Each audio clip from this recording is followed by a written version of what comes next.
Sildar Hallwinter, Yes. Lord of the Knights, Lord's Alliance, and like a sergeant sort of rank.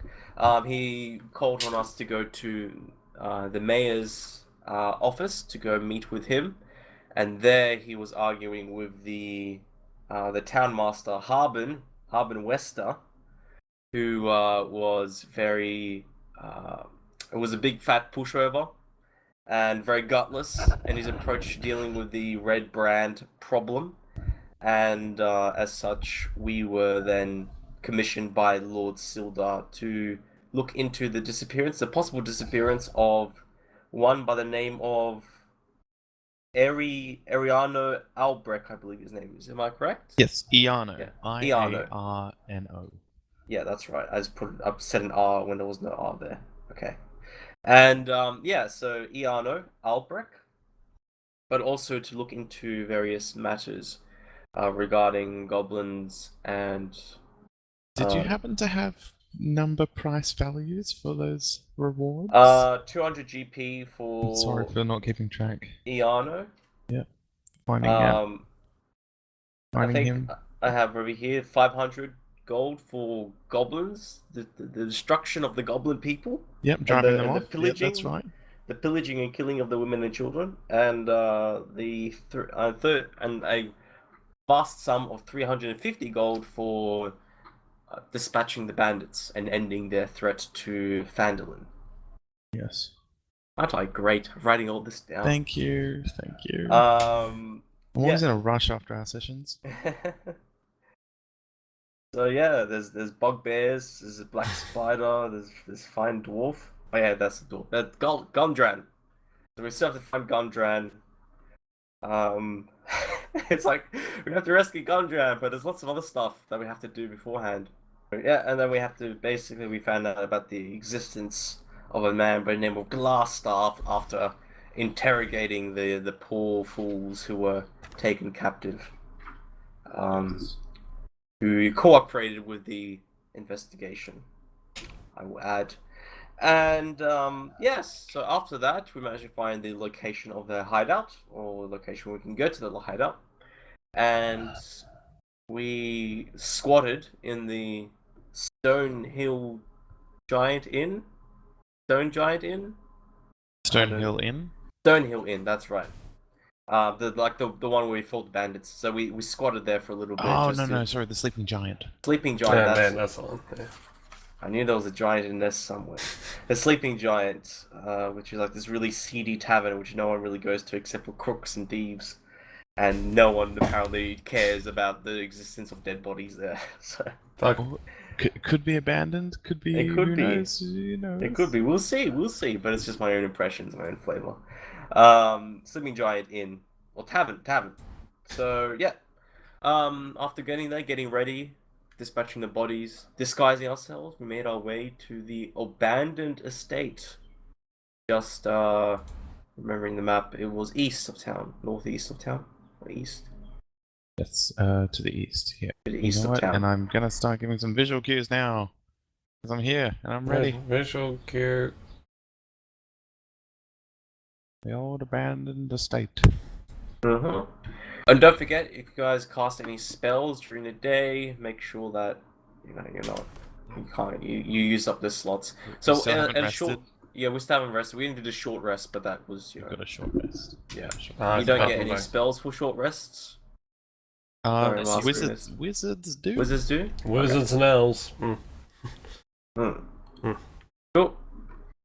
All right. So that's that. So my spells are done. I think I only casted one thing. No, two things.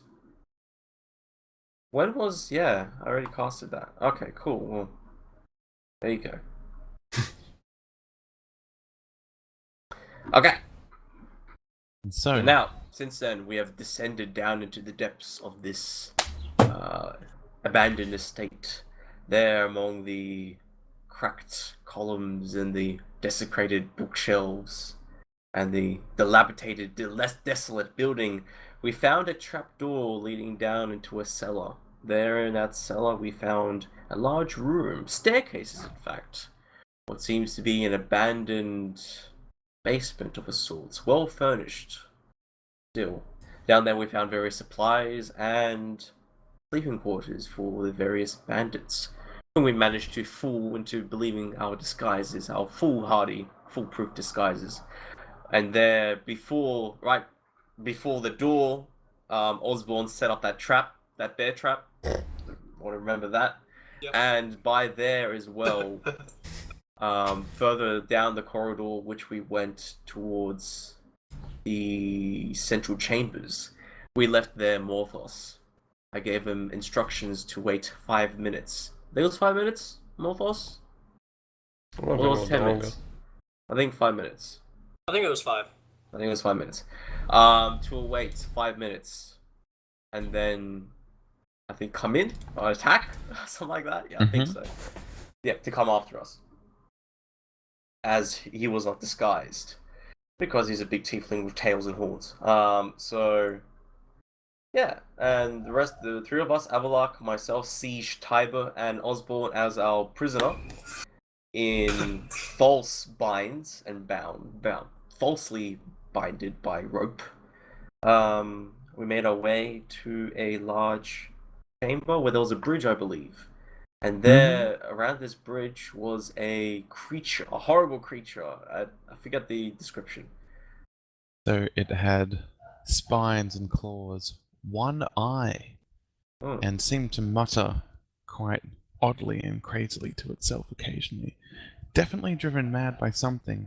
It had been identified as some form of aberration, an unnatural creature from another plane. Is the one eye thing because it had 2 eyes but lost its eye, or is it just only like it's a one-eyed creature, looks naturally one-eyed. Okay, interesting. And you'd all encountered it, and you'd all come up and spoken with it. Ah, shit, there it is. Oh, okay. Cool. I thought it was still humanoid. That ain't humanoid. Yeah, that's not That's humanoid cool. at all. Well, it does, it walks on 2 or 4 legs quite naturally. Slowly on 2 legs. If its running pace is on 4. Kind of like if an ape was walking on 2 legs, it would just lumber around a bit. It's comfortable, but then what was going to run? Yeah. So, indeed, and we are following this creature after, for some reason, to the rest of our companions, it has decided to suddenly lead us somewhere. After I have asked it to. For reasons unknown. And that is where we left off. Were your companions among you? Avalok Yes. and Osborne. So you guys were dressed in red brand. Yep. Siege and Yeah. Avalok, and Osborne And he was a was prisoner? like, "You're not Red Brand, you're pretending." Hey. That's right.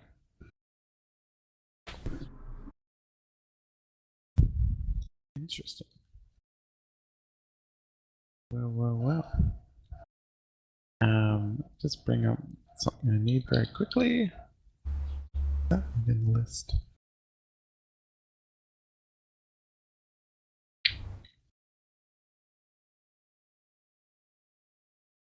Alrighty.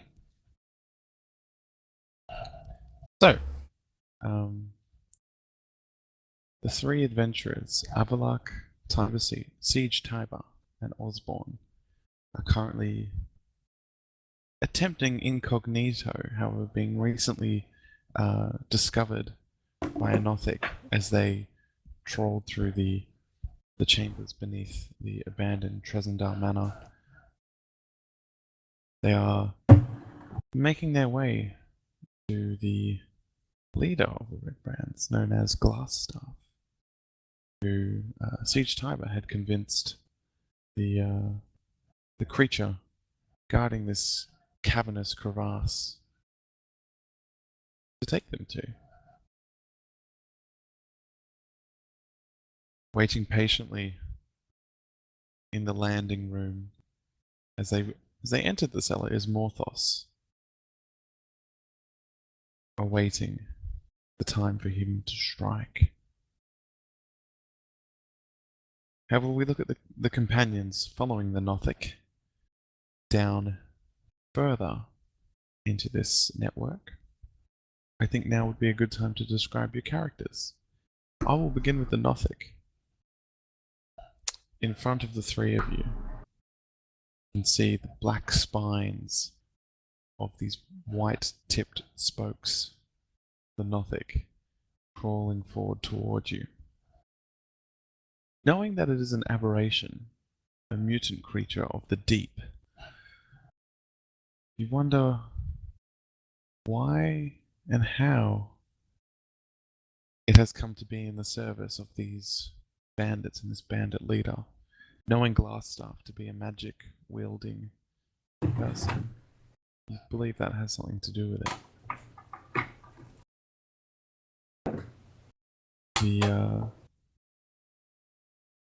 Give me one sec.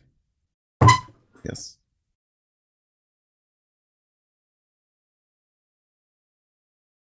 It leads you further down, and you go past cracked old basement walls and cracks in the wall, and you see dirt, you see building and nature kind of meld in and out of this cave as you can see this the collapse of the structure above in the manor has impacted here, and nature has begun to take back the surrounding environment. Behind the Nothic, we see Siege Tiber, clad in red brand regalia. Indeed, following closely behind this strange creature, however not so close as to allow it an ability to swipe back with those long, slender, vicious-looking claws with those black talons.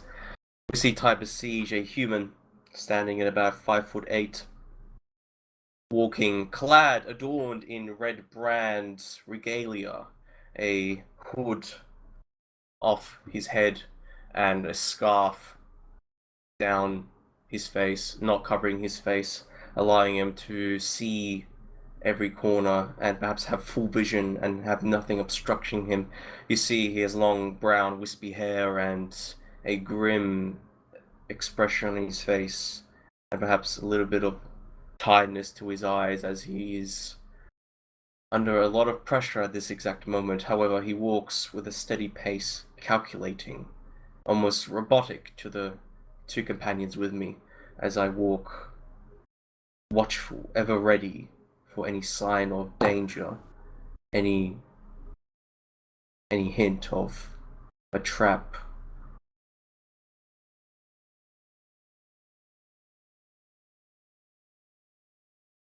Yeah, was it so behind, was it Tiber, we have Avalak. As per usual and all that, he does have a particular,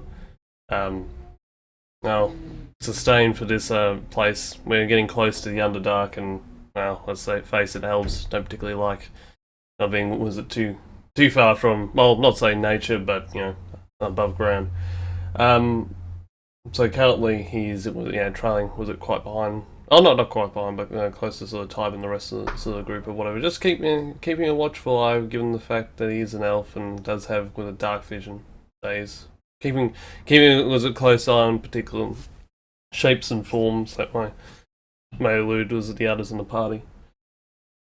And was it keeping a clue into what could happen, especially with this particular aberration that they're following. These things are corrupted, and trust is not part of the situation at all.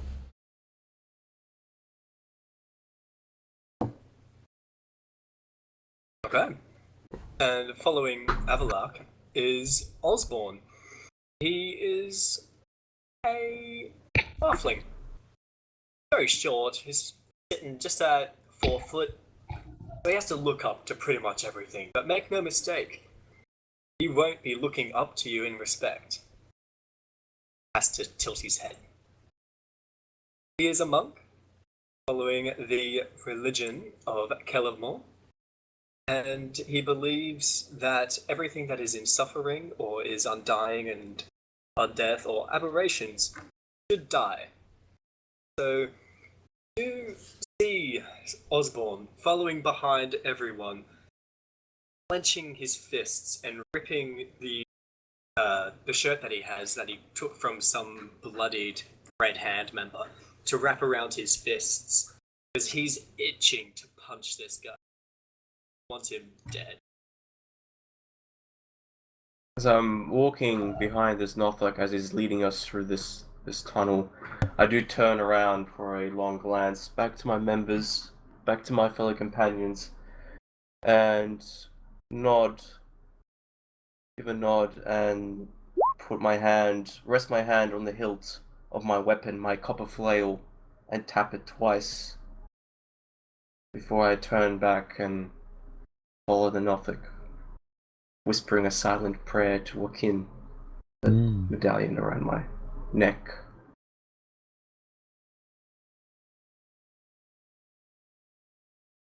So the As I Nothic, continue to follow. so the Nothic how- leads you. Yep. How far away is Morthos from us? Because I remember that Siege did a signal as we were walking up to him, say 5 minutes. So, how far behind would Morthos be? Would he start walking off now, or? I'd say probably 4 minutes, I think, or maybe 2. Actually, it's probably been 2 minutes. For 3 minutes would probably be Sure. when Morthos would. Start I moving. mean, was Morthos at the It's Just edge? before the Norfolk. Just before the Nothic is around the corner. Yeah. Okay. So Max, go ahead and describe your character and what you're currently doing to prepare yourself for the unknown that might be around the corner. So, my character is a tiefling. His name is Morthos. He is a paladin of Fear, the god of justice. He's about 6'5", with shining gold eyes, blood red skin, and more dark red skin. I'd say glass black hair. It's a shining chainmail armor and a long sword with a curved medium tower shield and a quarterstaff at his back. Currently, he is just chilling out, waiting, getting ready to, I don't know, pondering the best way to make some sort of distraction.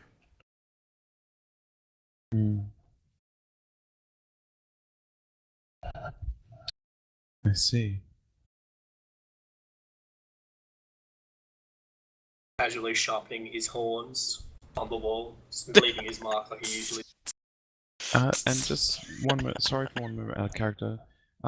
Siege Tiber, what were the commands you gave the Nothic? I gave it a cast a spell called Suggestion on it. I'll just read out exactly what it does. You suggest the course of action limited to a sentence or two, and magically influence a creature you can see within range to hear and understand you. Creatures that can be charmed or immune to this are affected, that can't be affected. The suggestion must be worded in such a manner as to make the course of action in such an course of action sound reasonable. Asking the creature to stab itself, throw itself under a spear, or immolate itself, or do something obviously harmful will end the spell. The target must make a wisdom saving throw. On a failed save, it pursues the course of action you describe to the best of its ability. The suggested course of action can continue for the entire duration if it's been completed. So the duration is a concentration spell, and it lasts up to 8 hours. Okay. And is it only those two things that it is general, or is it generally considered charmed towards you? Like you've kind of got. It perhaps wouldn't be charmed. It's just I've suggested that he make a course of action, and that it's just going to do it to the best of its ability, and so it's going to now lead us to its leader, Blackstar. I have a feeling that once he leads us to its leader, that's when it it will ends. be back to its own mind. Like if we end up running away from the leader up to 8 hours, as long as he doesn't use another concentration spell, he can lead us back to where the master is. But once he's in the general location, he's back in his own mind. Yeah, it's not like a domination. It's just like it's a suggestion. It's just like so it's like, oh yeah, I'll help you out. Yeah. Like that makes He's still sense. got some I'm going agency. to lead you. He's still able to think for himself, but he's just Can you just give me the wording? Because I want to roleplay the Nothic, but I need to know what under what. Okay, let me just. Pretty sure Siege just told him to take us to the white staffed man. Yeah, take us to the last stuff. Did you ask for it to help you in any way, like, as like an overarching thing, or? Like... No. I just asked it to take us to Glassstaff. Okay. To take us. Okay. Because it might do so in such a non-helpful way. Perhaps, yeah. It needs to lead us to Glassstaff. That's basically what we need to do. So however way it goes about doing it. Yeah. Okay. Alright. So back to the scene. The three of you are walking by, and you're in this opened up cavern. This is kind of like a main cavernous area, and the Nothic had been patrolling it in the dark. There are oiled lamps around the corners where the walls protrude from where dirt has poured over these walls from cave-ins over the years. Does anyone want to I don't know why you're just absent-mindedly walking. Does anyone want to make just a quick, probably, I would say a history check? Yeah, sure. Yeah, sure. If there's anything of historical interest, then yeah, definitely. Yeah, go ahead and make history rolls. Do you want to roll actual dice or roll 20 dice? Whichever you what you want. Yay. But they're loaded, so... I got a 9 plus, I think I got a 7 to my Plus thing. 7. So, yeah. 7. Because he has a lot of it. Yeah, I got that. Yeah, he's got a lot of wisdom. History. Lots of history. So that's a 16 for me total. I got 21. Total of 21. Yep. Okay. So yeah, I'll say if you're above a 15, you're looking around, and you can see that the walls here are between 500 to 600 years old. Damn. You're looking around, and you're looking at the cave-ins around these walls, and so there are some where the bricks are obviously a bit more sturdy, but sometimes where tree roots have extended and pushed in, you can see rocks have kind of bent out, collapsed down. There's a few loose, like cinder block type, like big stone slabs, and like mounds of dirt that have hardened and not loose or anything. It's quite stable looking around here. This is far older than the estate, the ruins of the estate up on the surface, like any other buildings. Did anyone check it out? Just from casual looking at You probably would have. Yeah, no, it looks like it's old and ruined. Like, yeah, the Tresendale Manor had been. There were older signs of it being ransacked. But there was also, even many things were naturally decaying up on the surface as well.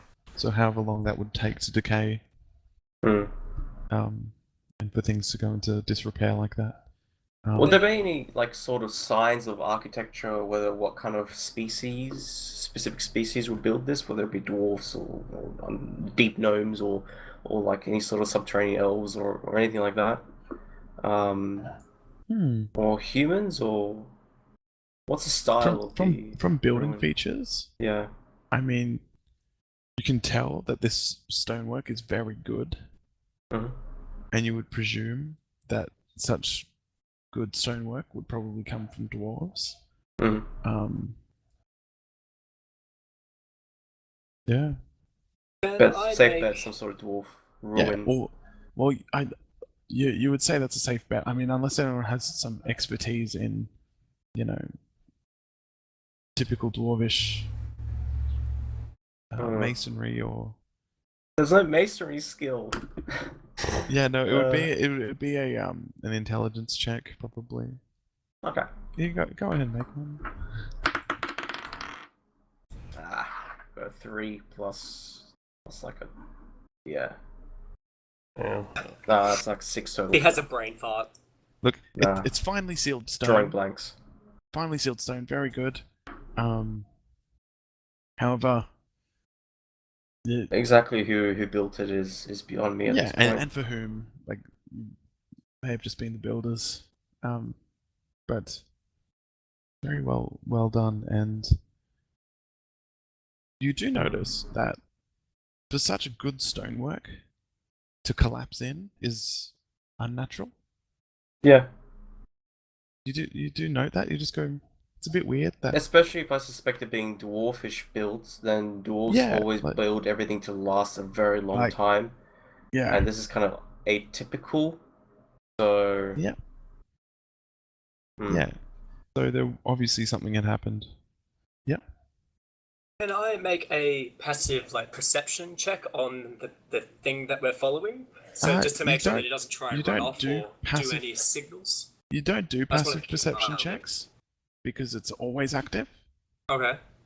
So Well, if can there's I any, do like a long lasting perception just to make sure it doesn't try and run off or signal anybody or okay, so yeah, No, make a not- perception check and put that towards your watching of him, keeping an eye Okay. on him, because you can actively keep an eye on him yeah, that's what I want to rather do. than I want to rather actively than keep an eye on him. passively being aware.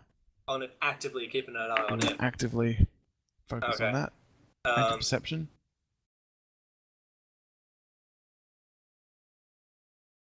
As our boots are Okay. crushing the small gravel, as we're following this Nothic, I want to speak to it. After my this. passive perception's better than what I can actually see. You like surroundings. Okay. So go. Yeah, well, following this Nothic behind, I say, you, what is your name? And he stops for a moment and pauses. My And you hand hear- goes to my flail just instinctively as I. And he turns around, kind of like just plonks around, looks up at you, and you hear a voice in your mind, because as you know, this Nothic communicates telepathically to your mind.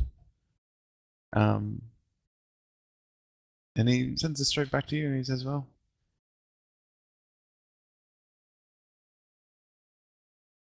I was never given a name. I was always me. Always need more stuff." Because as you remember, he's quite odd and riddled in the brain. Yes. Can the others hear Or you? he says, Or is it just me?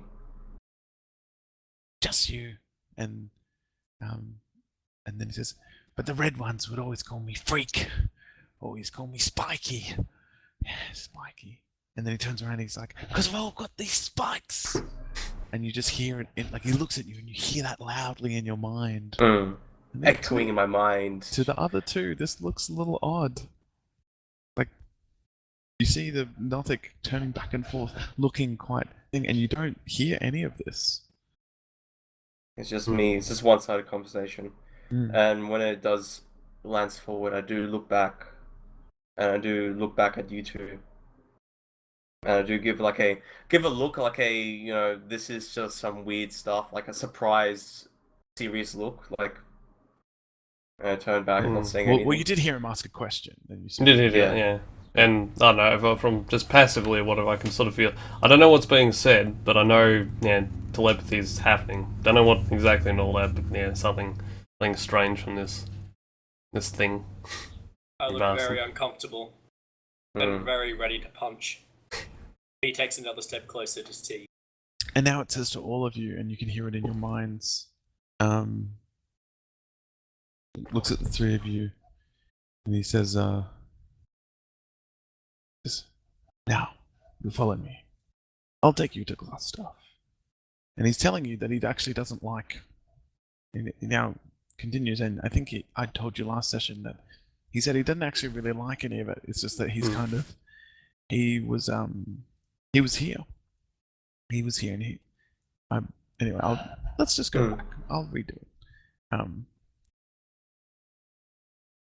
And he's saying to all of you, just while you're walking around alongside this main chamber, and there's like a splitting crevasse through the middle, and there are two bridges, one closer and one further. And as you so I promise you nothing sinister is about to happen. I just want to check something for the setting. As you walk across this crumbling bridge, a fire log. How much do you weigh? So there's a bridge across one end of the split in the crevasse, and one. Does bridge. it look to be a makeshift bridge or a masoned bridge? They're rope bridges with Rope planks. bridges. Okay. They've been set up here recently, quite obviously. And he's telling you, he says, this used to be my place. Then they all came in here and started bossing me around. Boss, boss, boss. They're all bosses, and he's got a boss, and he's got a boss, and he's got a boss. I never had a boss. Never had a boss. Now I have a boss. I said, I see all kinds of things that call them boss. We're all his. All of our boss. What forces you to be his servant? He just says, he's strong. Has strong magic. Right? He showed me. And you see like some kind of mark, kind of on his hind. He says, well, and they gave me food. That's my favorite thing. Food and meat. Love meat. And he looks at you all for a second and goes, yeah, I really love meat. I like meat. Lots of meat. They give me meat. I stay here. I guard everything. I guard all the stuff. Keep a lookout. Use my telepathy. Good. Indeed. How long have you been under the service of Glassstaff? He looks up and he says, they came here 4 months ago. 4 months. 4 months. Many months. A few months now. Back then it was easy for me to get stuff, but now it's easy for me to get food. Now they have all the stuff. I get food, but they keep all the stuff. I used to like getting all the stuff. Indeed. Can I get a closer look at that particular magic? How close can I get to him without him sort of starting to get a bit suspicious? Try. Okay. Well, yeah, I want to get just close enough so I can actually give a good look Okay. at that particular magical mark he's got on. So you approach and you come up quite close, and it looks at you and says, "What do you want? Pointy ears?" And I just say to him, "I'm just Don't see many pointy ears anymore." I wouldn't imagine so. You've been down here for a very long time, I suppose. Well, he comes into you and gives you a sniff. He's like, magic. Yes. Well, if you would allow me, I just want to have a quick look at that particular magic mark. And I won't do anything. All I want is to have a look. Make a persuasion check, just because. Yeah. Just because, yeah. Okay, so what I got here? Okay, and then... He's kind of cute, isn't he? He is kind of cute, and, well, +1, so 5.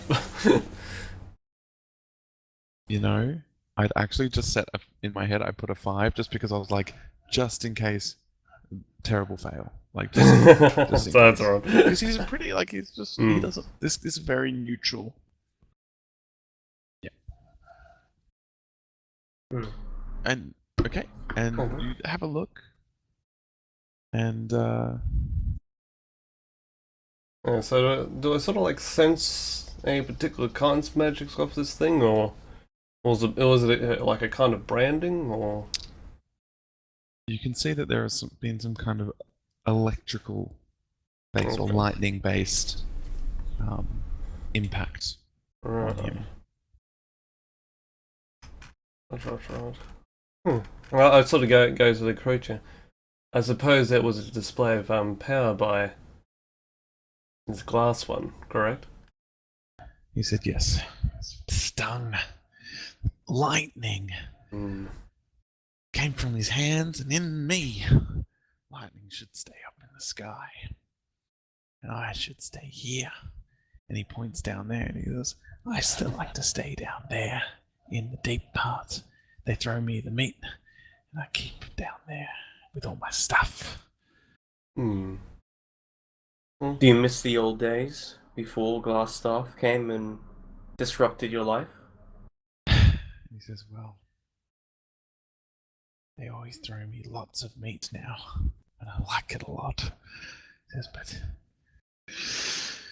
they took my stuff. And they wounded you with foul magics. Yes.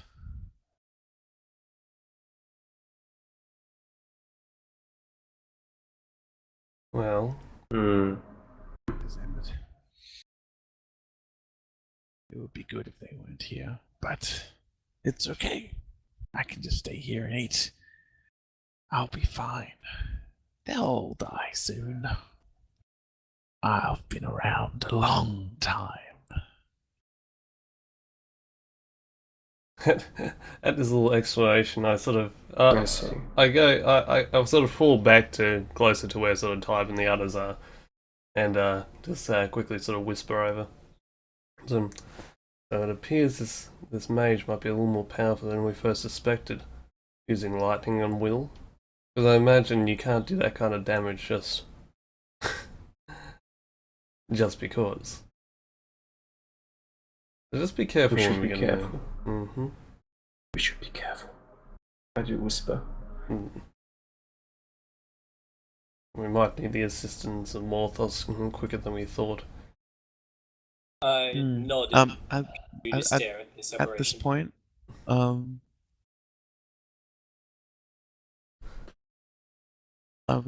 at this point, make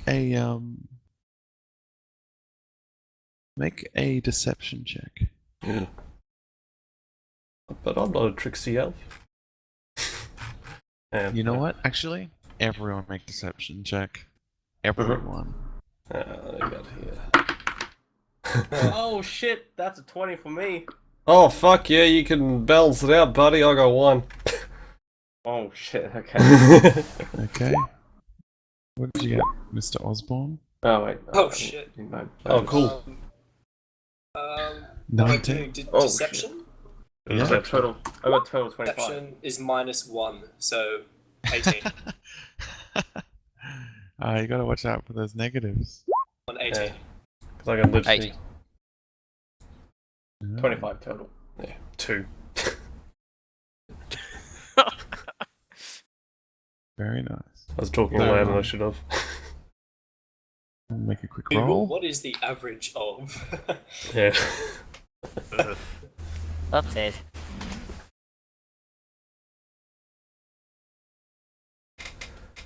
So, Might have accidentally kicked a barrel or something. so who got 18 or higher?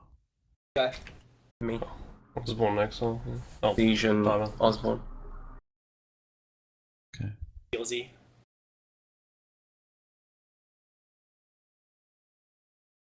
Interesting.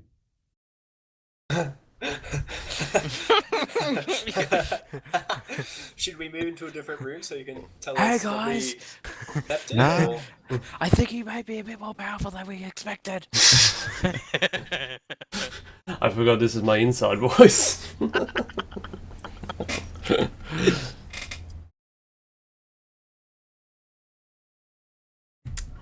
You know, when we tried to kill everyone, we should probably be a bit more quiet. Morthos, stop! Oh wait, I'm yelling again. Shit.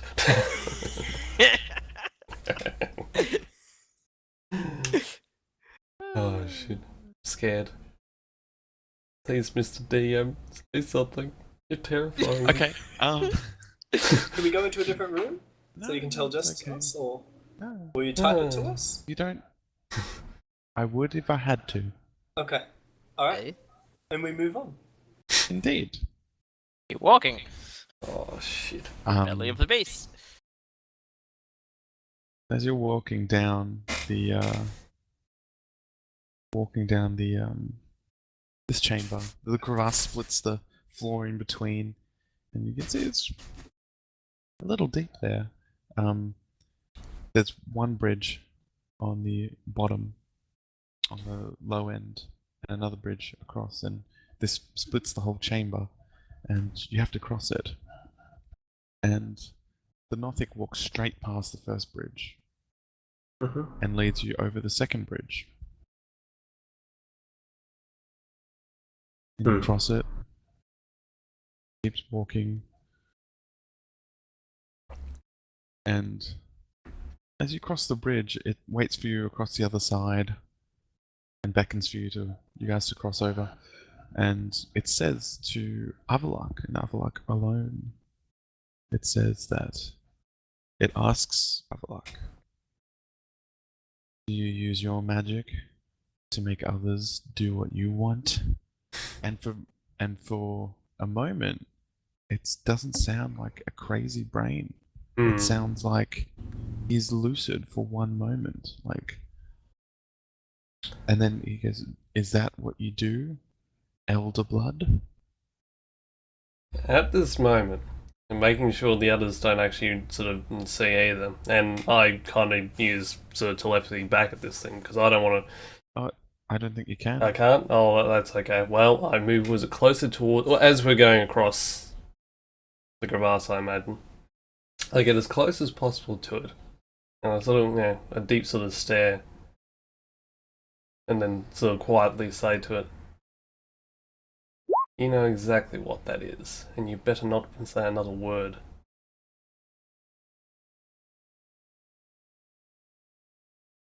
At which point he just turns around.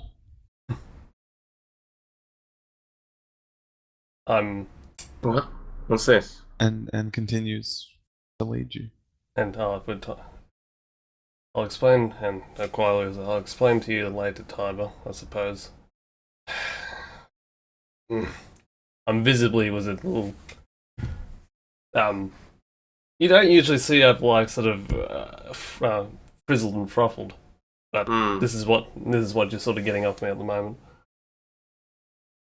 I want to say to the I'm aberration. very worried because if my trusted friend is worried, then I have every reason to be extremely worried. So I follow back with lagging step. Ever watchful for any sign of getting close to anything. Just trying to find something, trying to see something which is going to be a danger. Yet no danger is present just yet. This situation is so unnerving. I would like to say to the aberration and ask him, how much further until we get to Glass Star? And you better be taking us the fastest way. You've just crossed the bridge, and he's now in front of a hallway. And the hallway seems to curve around to the right, with some stairs leading further down.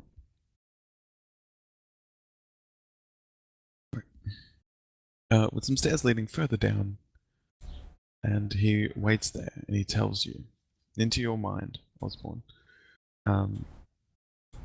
is down the end of this hallway, see a door on the left, and a door on the right.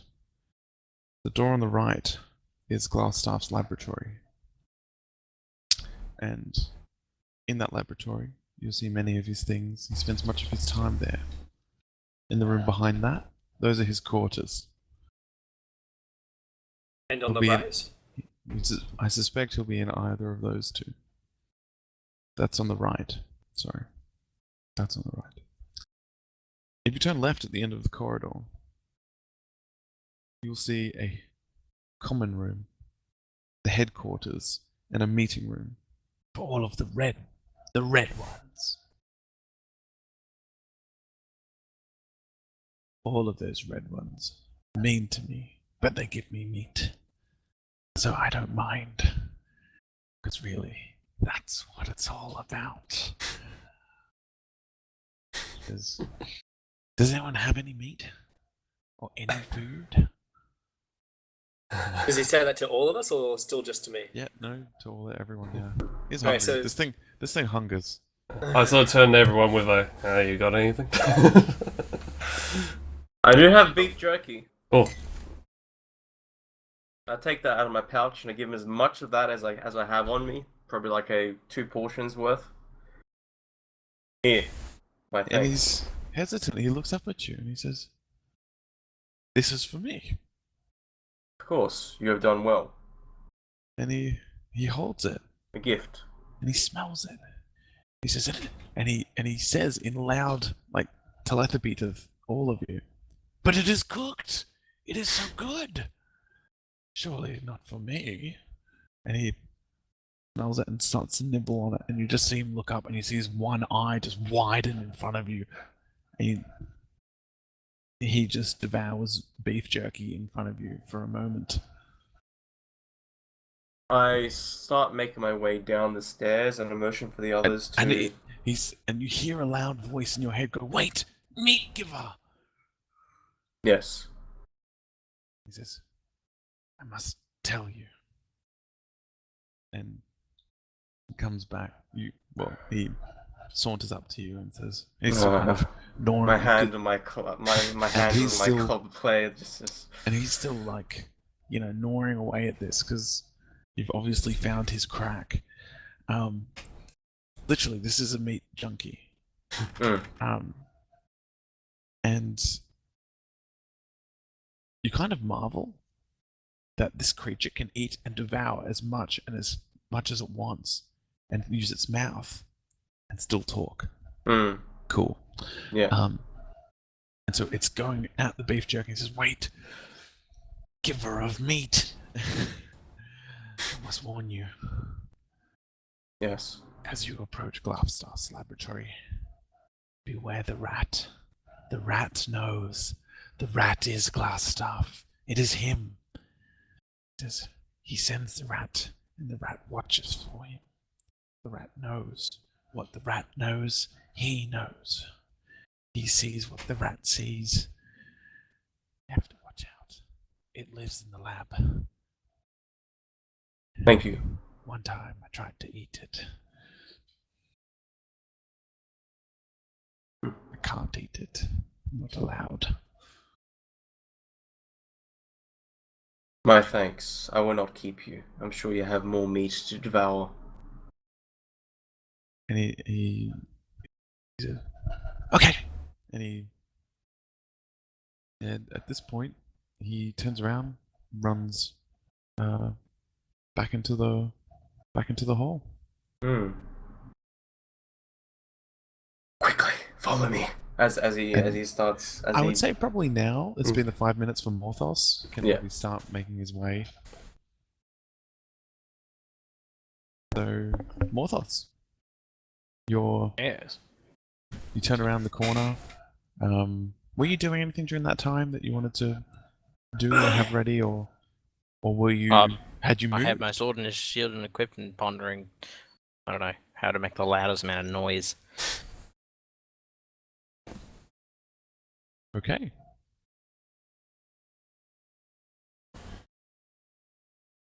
Do I bash the rock? No, too quiet. Do I hit the rock with my sword? No, still too quiet. Do I scream with the thaumaturgy? No, maybe not. I don't know. Figure something out. Okay. So yeah, it's probably been 5 minutes, maybe just over. If you peek around the corner, you see that that creature that you had spotted with the other guys. It now just kind of gesturing off to a hallway opening on the far corner of the crevasse. There's a bridge kind of close to you on the left side and a bridge close to you on the right side. Further away on you on the right side, as a crevasse kind of splits the floor in half, and there's this bridge and that bridge. And you can see the Nothic just kind of gesture and is kind of now got in its hands all this beef jerky and is kind of gnawing at it over the far side of the crevasse against a wall.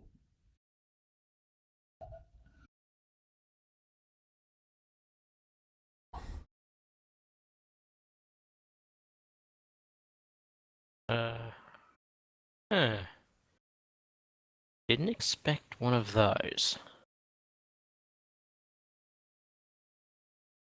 Oh, so Morthos, you've caught up to us, or? I don't know. I don't know what's going on. That's okay. Cool. Didn't leave any signs. That's what I was thinking.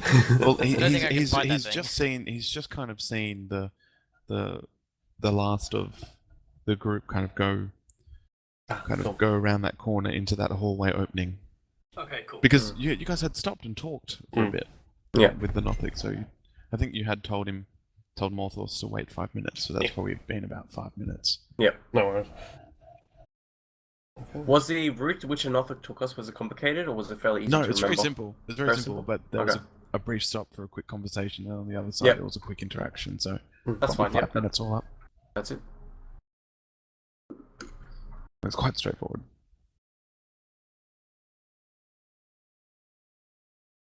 Okay. Does the I'm left ready. bridge take me anywhere else other than to the group or not? Just across Or is the it just across the other side. So Alright, like, you know what? Yeah, I've got a sketch pad right in front of me. Okay. I'll do this really quick for you. Doodle doodle. Doodle doodle. Dick. Venus.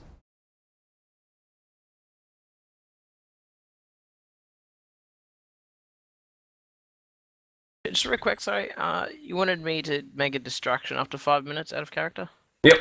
That Yeah. was Okay. what Alright. Siege said. Yeah, right. Well, so loud and booming, so we're just just preparing. Here's the orchestra. Stretch the chords. Yeah, especially with the acoustics in the cave one, Jesus User Christ. joined your Ears are channel. gonna blow up.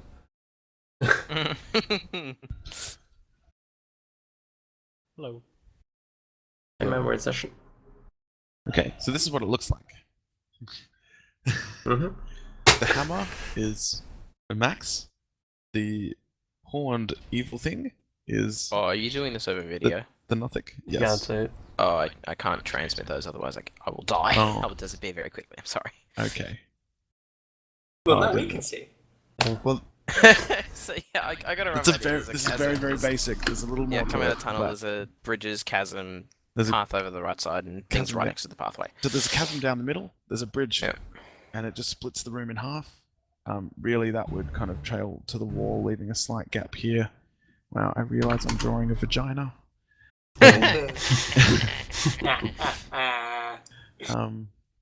User joined your channel. Chasms be chasms.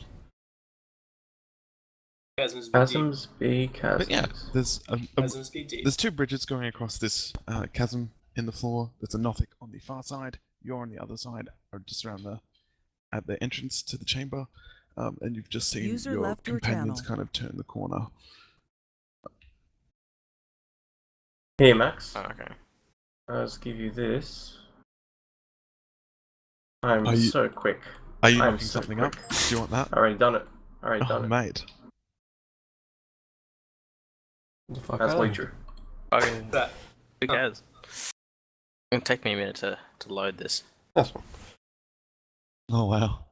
Oh, right, okay. Alright. Okay. And you're on the bottom right of that picture. And your okay. friends just went up the top left. But That's chasm, so I had it backwards. I had to yeah, right, there we go. Sweet. that, Okay. that chasm actually goes across the whole room. But I just showed the main kind of opening parts.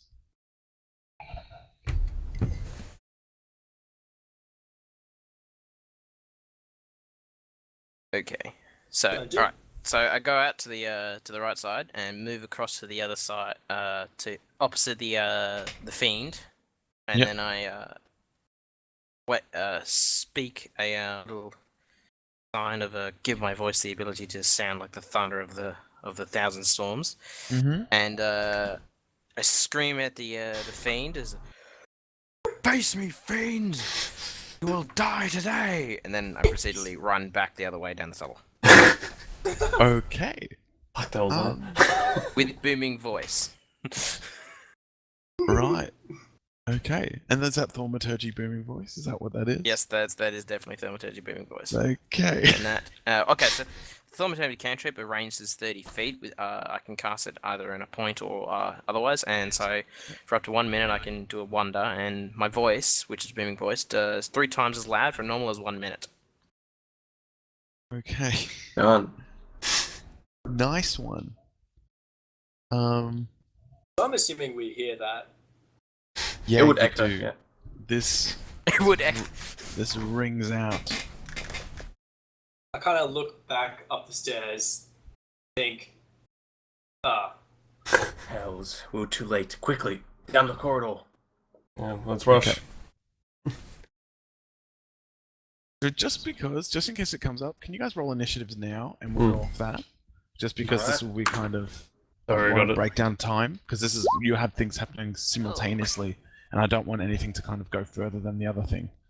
So give me your total numbers. Alright. when you can. 12, 14.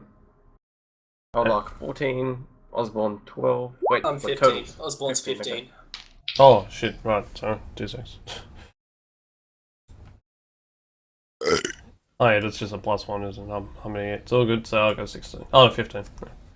Yeah, Siege bro. 15, Siege 12, Osborne 15, Avalok 15. Sorry, I was doing something else, but I'll just quickly get those again for the players. Siege 12. Yep. Avalok 15. Yep. Osborne 15. Morthos, what's your dex? What's your initiative bonus? No, it's 0 Nothing? 5. Just, okay, 5. And then Morthos 5. Well, that kind of makes sense considering where Morthos is. Yeah. Running away. Face Scratching his head on the roof, leaving a timely trail.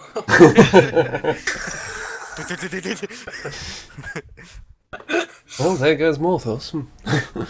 Leaving a large scratching noise. And just keep in mind before we go into combat, we still haven't long rested, so anything that was on Nope. the day from the previous session, Yep. still Yep. wouldn't. I'm all G for that.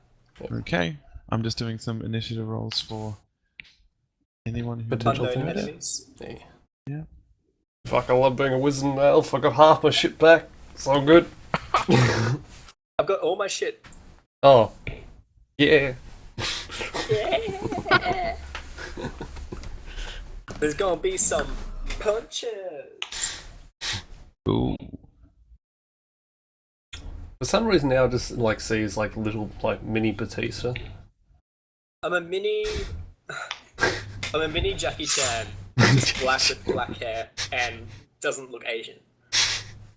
That's pretty much me. Midget, Americanized, black Jackie So Chan. I'm just doing a few things as groups because you've really poked the nest here, mate. Tybo, I hope That you was have the many instruction. corns. Ooh. I'm following them to the letter. Yeah, well, that's all I said. In fact, Right, I kicked it off the tree, picked it up, and then threw it across the yard. All going to plan.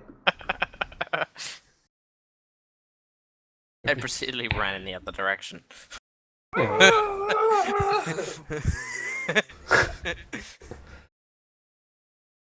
I hope While Tybo, your watching shekels for are ready. falling rocks. They better be ready. I hope they're ready. Few in number, but ready. So for some reason, I just imagine Tybo was occasionally, you know, like the meditation balls. You get like the two of them, and you roll them around. But I just imagine just 2 coins. They just Yeah. constantly, Mm. Me too. yeah, just like. Or the one coin between the fingers, like in a. No. Yeah. Five Scavengers. I do like that.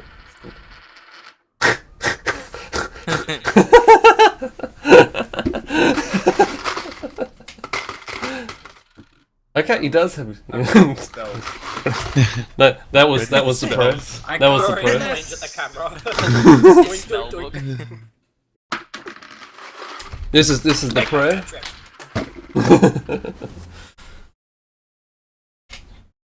And as soon as your god hears this, it's like Leading to Joaquin. Joaquin's like There's a lot of. I'm just going to take the time to say there's a lot of enemies chasing Max. Oh, there Like, will be. only Yeah. one. holy It's a shit. recurring now. theme. It's The a amount of recurring time theme for that- this campaign. The amount of time that he's taking to roll these. And he's at his groups as well, so, like. And I Max, always you roll better really run. badly for initiative every time. Run really fast. I am running really fast. Not really. I only run 30. Okay. Put on your swift boots and get the fuck out of there. Oh, I forgot one roll. Sorry. Oh, another one! Yay! Fuck yeah!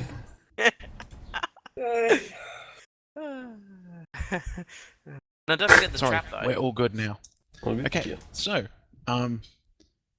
you've yelled and have run back down the way you came, right? Yes. Oh, sorry, forgot one more roll. Yelled, paused for a moment, ran.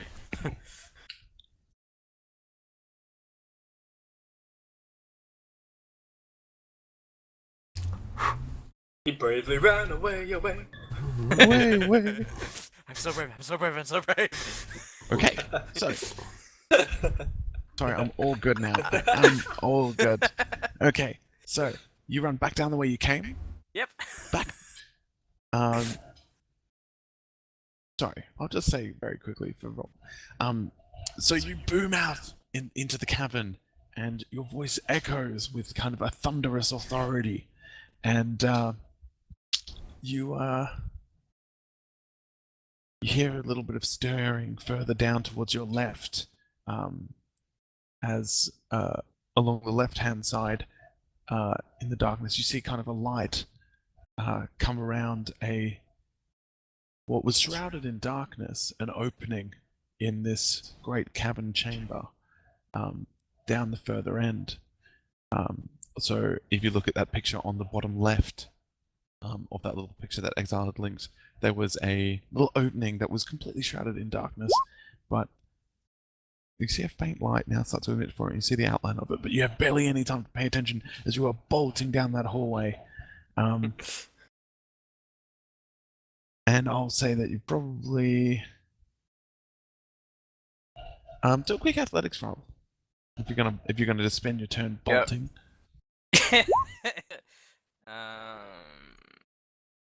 Get your coconuts out.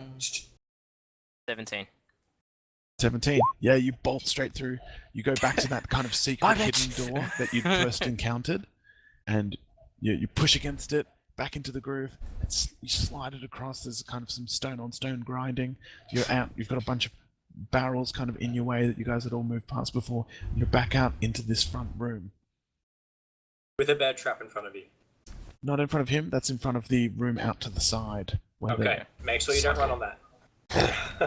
Yes. I'm going to run into the barracks. I don't know what the stats on it are, but don't do it just in case.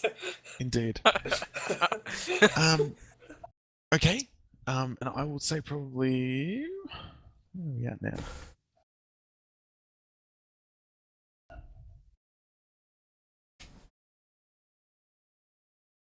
Yeah. Yeah.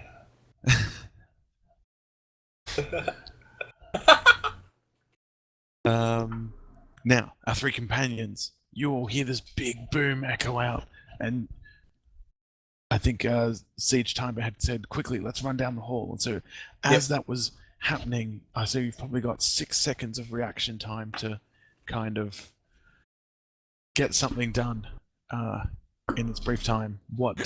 How close to the doors are we? Like, if we run down the hallway, how close are we to each door? The left and the right? So this hallway is like 7-8 meters long. Ah, okay, so we have one time to open up one of the doors.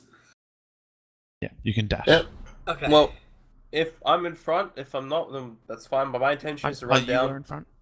Yeah. Okay. So yeah, quickly, we have to go now, and run down the corridor and the laboratory and just push it open. Don't check for traps. None of that trash. Yep. I'm just pushing it open. Door open. Pushing Bam. it. All right. You charge in. You're straight in there. Yep. Gustav, r- we're under r- attack. Ruin Osborne, are you guys behind? Oh yeah, no, traveling was it right behind. It was unsheathed my little short sword, and as I trying to hurry with time as quickly as possible. I look really weird. Like, I look like I'm holding a sword, but I look really awkward about it. Like, I don't know how to hold it. I'm just like... All right, so you guys fall in behind Siege Typer? Yeah. Mm-hmm. Everyone just make athletics rolls. You know, just I want to see some... Alright. Oh, I shit. want to see some running. Alright, Be the die cast. Oh, phew. Oh, That's a 19 for me. I got 11.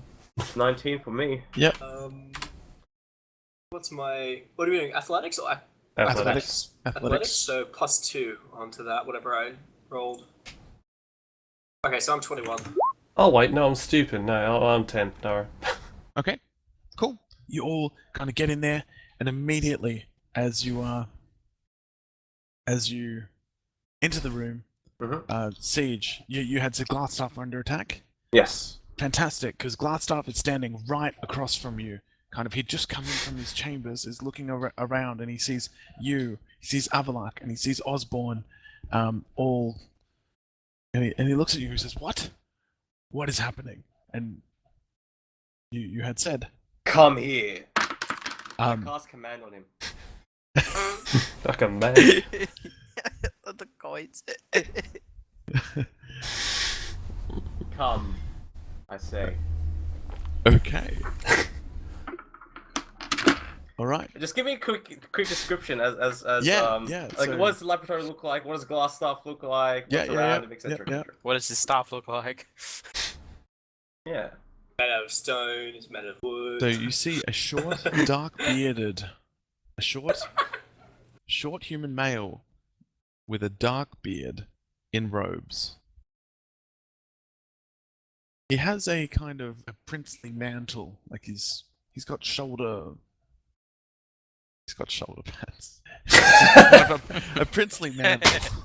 Yeah. Kind of like a high, like mage regalia. Yeah. And he's holding in his hand a beautiful, slender glass staff. And when you first see him, he's glaring quite fervently, kind of looking at you, and you look as if he was about to. Can you just quickly roll a deception check? Yeah, sure. Right. All of us or just him? Just timer. Oh shit! Yeah. I got 20 again. Very good, Plus very 5, very good. 25 total. Use roll 20. Stop using your dice. No, They're loaded. I'm good with whatever. So he kind of was going to glare and look at you for a second, but then, boom, you told him to come. Hmm. Okay. Man, so how does that spell work? What do I need to So- roll for? So, For you our speak good- one word command, and he has to make a. Let's see. We'll go around. Come on, just tell me what I have to roll.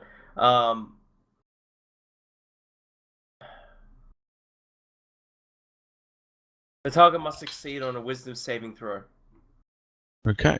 against my 12 Spell casting ability. spellcasting spell save DC. It Okay. has to be 12.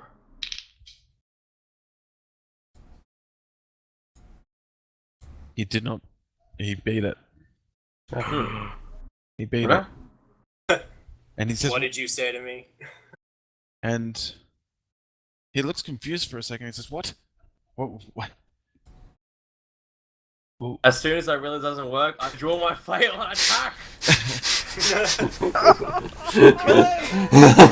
Get it quick. now we'll go initiative. Now we'll go Cool. to initiative. Sorry, just give me 1 sec. I rush him. I bull rush him. Right, bull rush the fucker. Put him down. Yeah, because if he's a mage or sorcerer, you gotta get in close. Start stabbing him. That'll stop him. Hmm. Because you're in front of me, Siege, I'm gonna be running up your back, and I'm jumping off you Mm. to get to him. You're in front of me. Do not let him speak, otherwise he will cast a spell on us. That's right, I'm ready. And I sort of can get my spell book and flail it for a little attachment when I'm ready. just spinning the book around. Like, Just muted. Oh, I'm muted. Yes. There you are. So yes, he had said that. He's like, "What? Why should I come when I've?" I Then lunge at him. he stops talking as he sees. Siege time. We unleash a copper flail. It starts Just- glinting in the fire from the fireplace nearby. Just as sees I it. swing it and I run towards him. Okay. Give me 1 second. Gotta get to a page with a certain thing on it.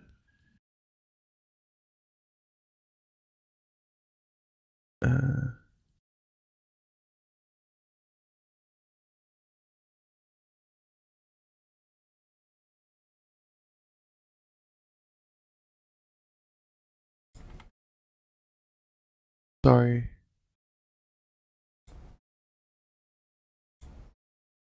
Okay. Need to. When you've got a major character that has a bunch of spells, it's kind of. Hmm.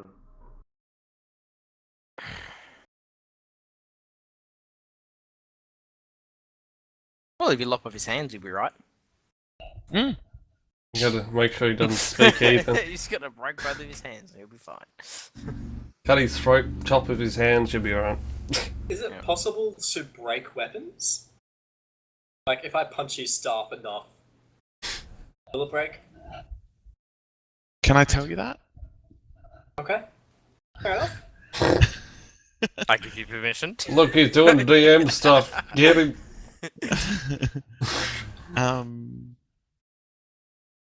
Okay, sorry, I need to have some spells ready, but that's okay, I've got my phone.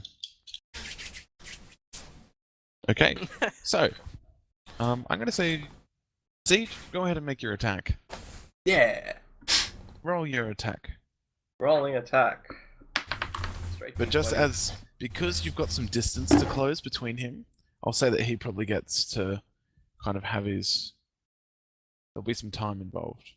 Probably. I rolled a total of 2 for my attack roll, so For your attack. yes. Okay. Trips and falls on the ground. Papa Flail goes and misses the guy.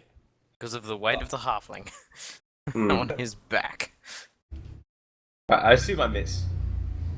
Yes. Yeah. Okay. Definitely miss. So after the spell and the failing, after the golden coins disappearing and turning to golden dust, and after that failing, I charge at him, and however, I'm dressed in these rags, these unpractical, strange bandit rags and robes, and that my flail gets caught in my robe as I'm trying to swing it at him. However, and I rush towards him. I only get close to him, but my arm just gets caught with the flail with this robe, and I just rip it off. Ripping off my disguise as I lunge at him. However, he manages to scramble out of the way past this bench, knocking over vials of strange concoctions and alchemical goods.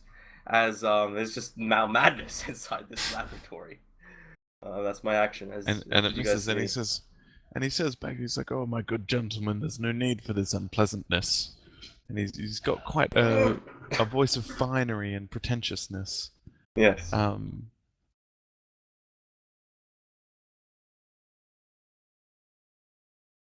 Okay. You will pay for what you have done to these people. By Wiccan's light, you will be burned. At which point, it is Glassstaff's turn, and he... yeah. Doesn't notice the halfling.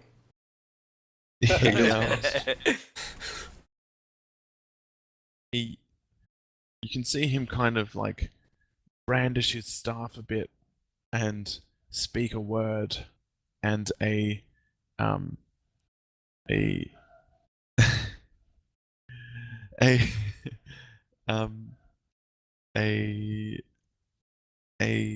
magic effect seems to kind of coalesce him a My little. eyes wide with terror as this pain is about to come. Oh, magic. And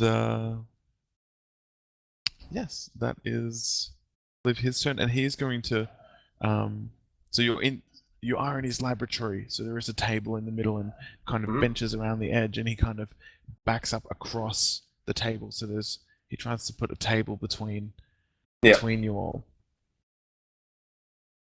Alright. I just Diver, be careful. And puts himself there for the time being. And then kind of next up for Sorry, I just want to make sure I didn't get hit with anything, did I? Nope. Okay, good. unless you'd had... Sorry, oh yeah, during that turn? No. Yeah, no, I completely didn't hear that turn. No, totally fine. So, Cool. Glassstaff had, for his turn, brandishes his staff a bit, speaks a word, and then you see a faint magic effect kind of go around his body, Cool. a bit. Yeah. He's casting heresy. And Oh no. Okay.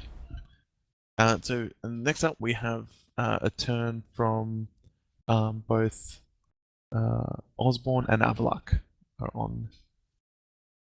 Alright, 15. let's the jumping man. Do your thing. Okay.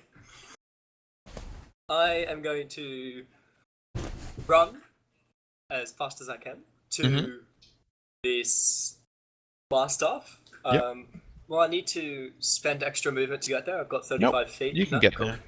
It's a fairly small room Cool. compared to the chamber you were just in, at least. I want to go up to him and I want to punch him in the shin. All right, roll your attack. Roll 1d 20, 11. Oh shit, that was my modifier. Okay, plus 5. 16. What I am to hit. 16 to hit. 16 to hit. That hits. Roll your damage. Cool. 1d4.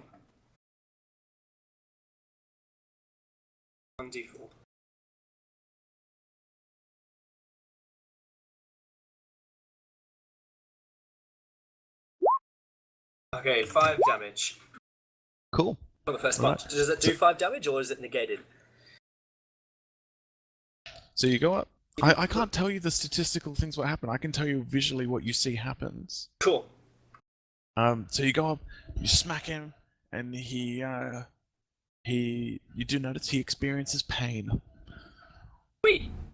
Then I want to use my bonus action and spend 1 key point to do the Fury Just of cut out Blows. there. Say again. Repeat what you said. I want to use my bonus action to Okay. spend 1 key point and do a flurry of blows. How do you do that? That's 2 extra attacks. 2 extra attacks. Really? Very good. Roll them. Alright. Roll. I'm just going to roll the attack. So that's a natural 20. Critical! Oh, you got it. Roll a 1d4. So that's 4.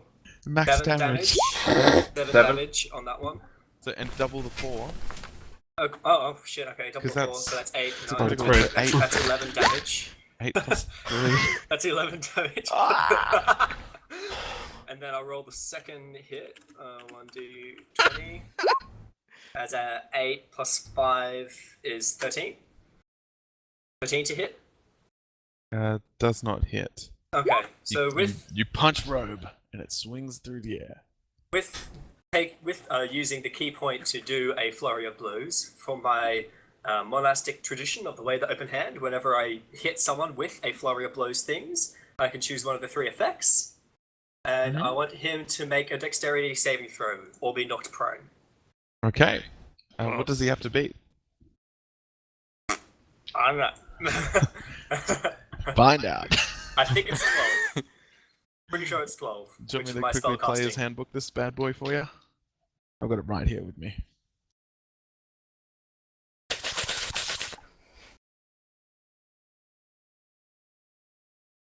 When we figure out what this is, you should write on your character sheet.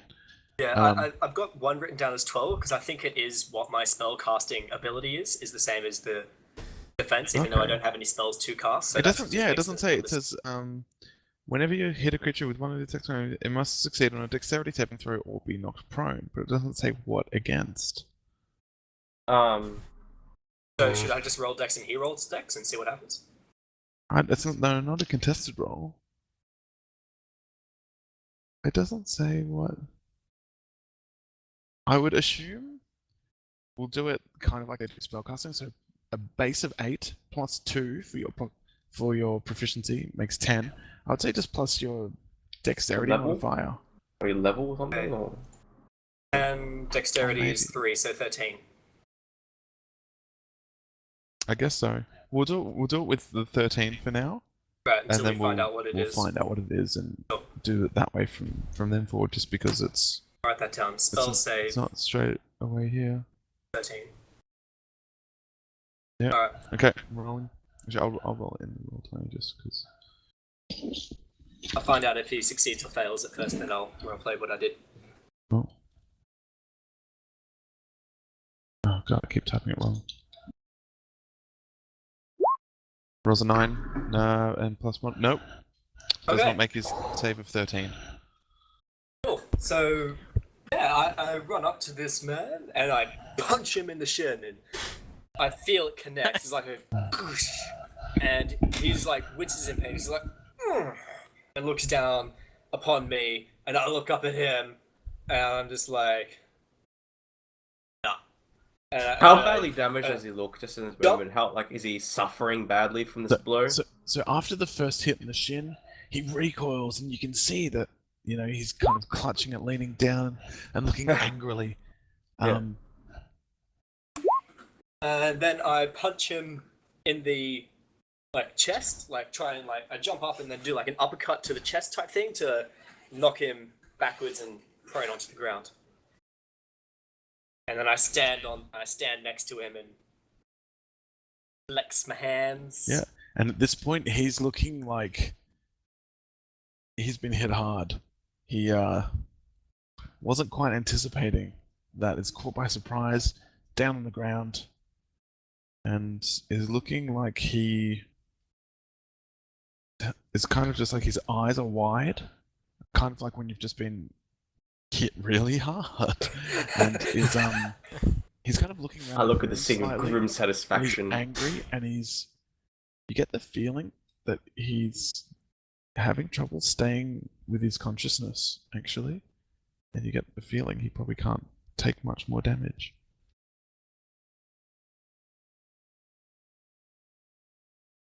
And so as he's on the ground, I attempt to do my third strike, but I get too excited and my hand shakes a little bit as I'm punching, and I miss him and catch Rogue on the ground. On the same initiative counter, we had Avaloq. Yeah. Like I say, he's damaged now, and he's the only one in the room, true, as well. There's a rat. There's a rat. Rat somewhere. Yeah, he's somewhere. Yeah, he's darting around, but otherwise you see him. And he's already taking a lot of damage and all that. Well, I want to fucking yell at him now more than anything else. Yeah, so I say to him, like, glass stuff, I suggest you as a surrender. This is not going to end well for you. I'm still at the door. Kill him! Yeah, go ahead and choose your method here: persuasion or intimidation. I just gotta remember which one I had more in hand. I'll say do either with advantage. Okay, neither. I want to use. I'll just use intimidation. That's fine. Okay. Roll intimidation with advantage. That's it's already 16 and +1 and advantage. What is that? It's 18. Roll again. So roll again. Oh right. Oh, so. 20, damn it. And what was the? My number was 15. 15 plus your modifiers? 15 plus my modifier, then sorry, that'll be 16. Okay.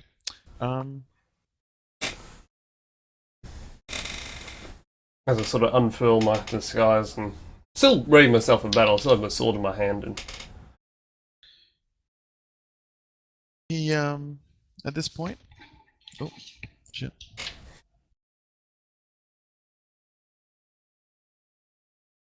He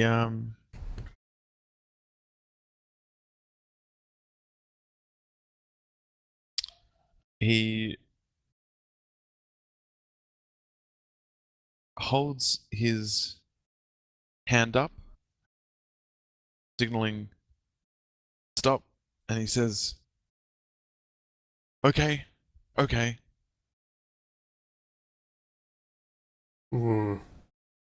And I think next up on initiative, we did have the 500 people chasing Max. Yes, the entire castle is out of me. And he says, that's it. Yes, I surrender. But at this point, the door opens behind you. And one bandit pokes his head in. Opens the door and is yelling, glass stuff, there's someone down. And he looks at all of you for a second. And Siege, it's your turn. Well, and he busts into the room, and you can hear, kind of behind him, there are footsteps trailing down the hallway, kind of, and you can hear kind of steel being drawn. down that end, and those footsteps seem to just be going away from you, but you've got seconds to react. Yeah. This bandit has poked his head in, and he's kind of right next to you guys. Like, right. Within those seconds, I'm going to rip off the rest of the cloak, which has got caught in my arm, and take a calm, well-armed swing at the glass staff person on the floor, and try to finish him and kill him. Okay. Give me 1 second. I just need to grab something really quickly. I had this ready, but not ready enough, apparently. No, where is This guy's gonna possibly witness his boss being killed. We can use him. Fucking tell him to stop the other one trying to kill us. I don't know where to put it. I had my DM screen, and I had some Oh, stuff you in got the there I DM. had ready. Let's go on. Oh. Had a dead glass. Sorry, I'm not as ready as I would have liked to be. It's kind of been That's right. like a family holiday week, so I've been... Sorry that my sister came in. Oh, it's alright. There. Stuff you. That was fun. It's okay. I've kind of got a sort of weird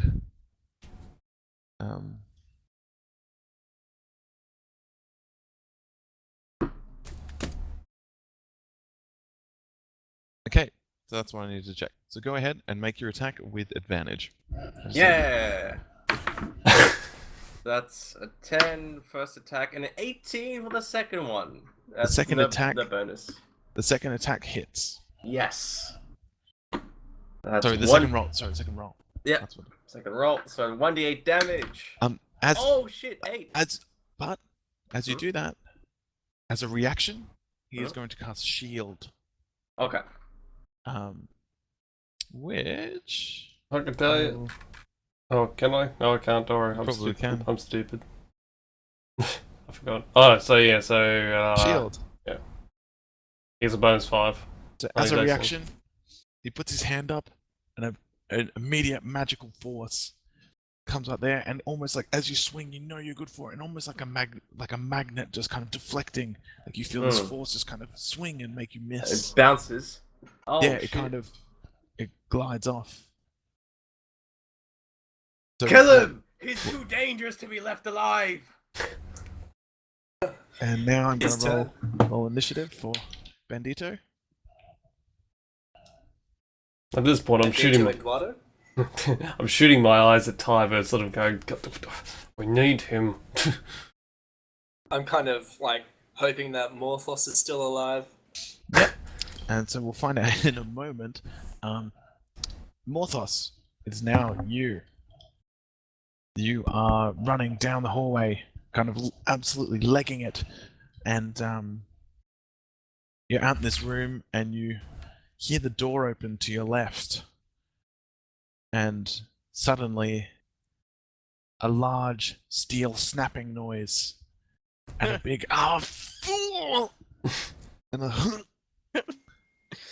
and you see a man kind of walk out with a cup in his hand, drops the cup, spills it everywhere as a bear trap goes over his leg.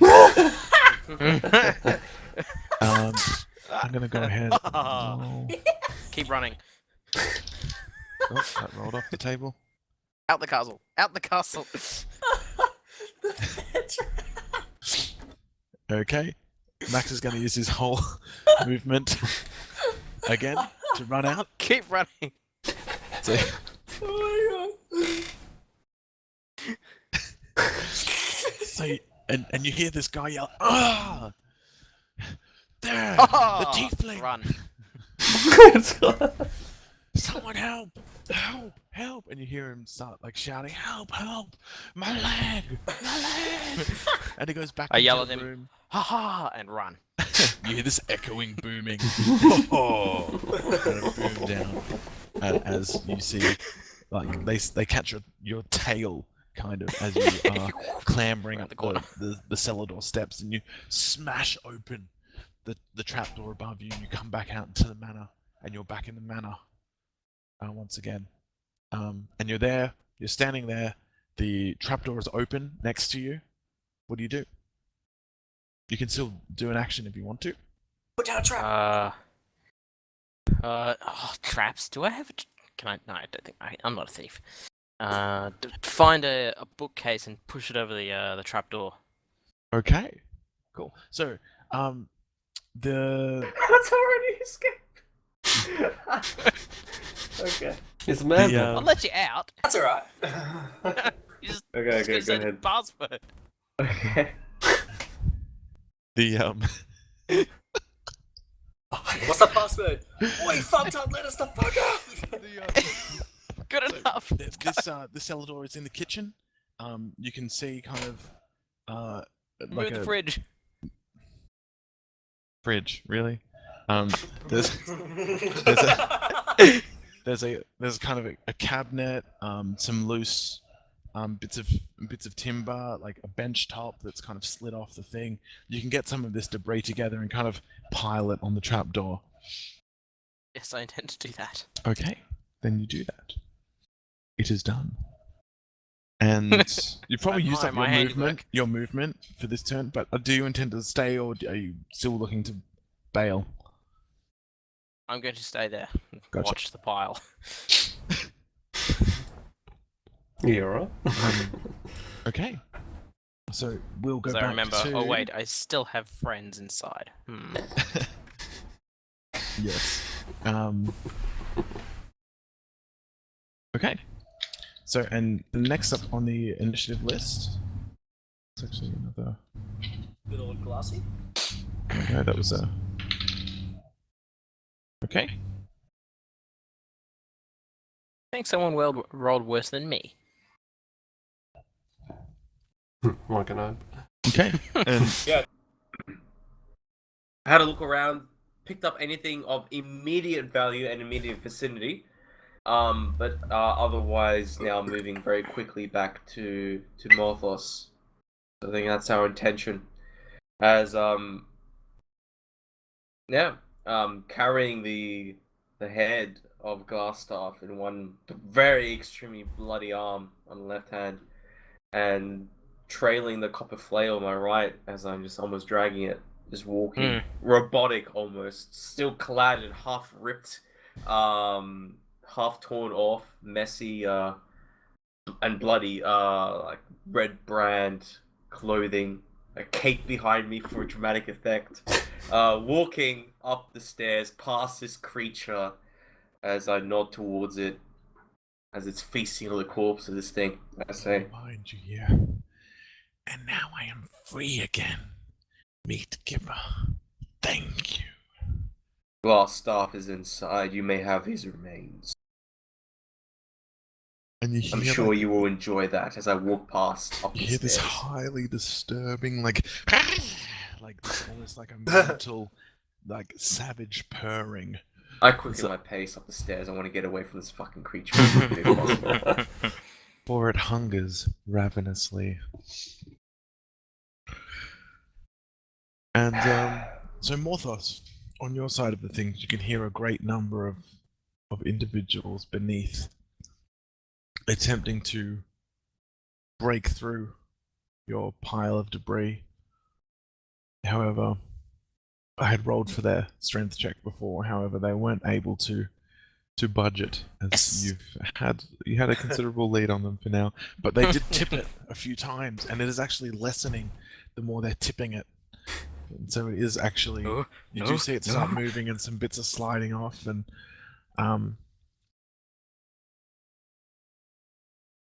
that's what's currently happening on your end, unless you're doing anything else in there. I attempt to sit on the pile to add more to stop them from getting out. From getting out. Yeah. So you climb up on there, and you're kind of sitting on the pile with one foot on the top of the actual trapdoor itself, and it's just like trying to jam your weight down. Sprawl lying and holding onto something with the sword and shield in hand. No! Can't get out! No one home! Okay. One home. And for now you're just holding there, kind of battling with them. Yeah. Okay, adventurers, other three? Well, we're making our way. Since it was very simple, direction-wise from the Yeah. the main corridor from the Yeah, glass so really chambers. easy. Just kind of Yeah, I'm this just is walking glass out a stuff. very. You go up here, and that Yep. hallway leads into that top of the other Oh, crevasse room amazing. Yeah. that I drew for Oh, you before. easy. So you would be Yeah, coming out. You'd be coming out at the top here, Yeah. and would be. The Nothic is back down there, and so you've got these two bridges. Yeah. So I'm walking with a very on power walking. I'm not running per se. I'm quite out of breath, still a little bit exhausted even. Breathing heavily occasionally, but I'm just moving at a quick pace down the corridor, trying to get to where Morphos is as quickly as possible. One thing you Okay. need to remember, Osborne Avalark, when you're dealing with necromancers and I hold up his head, make sure you have their head. That means that way they will not return. Well, I sort of nod in agreement, and yeah, of course, Cyber. Yes. And as proof of our deeds. Yeah. This way. Keep on the path. Yep. Yeah, So we'll you make come back the way you our way. came. Yeah, unless anything happens, we'll make our way cautiously, Yep. at a power walk pace towards where they are. You know, if we're going to encounter any bandits, you know, I'll try to avoid being seen as much as possible. But yeah, that's it. Yeah, I'll keep an eye out. I'm trying to see if there's any ambushes or traps they Are might you find on the badly way. injured, Avalark? No, not so much. Whatever. As I sort of look down at it's a slight slash. More than anything, it seems like more visible damage. Oh, like We'll have a look at that when we get outside. Mm.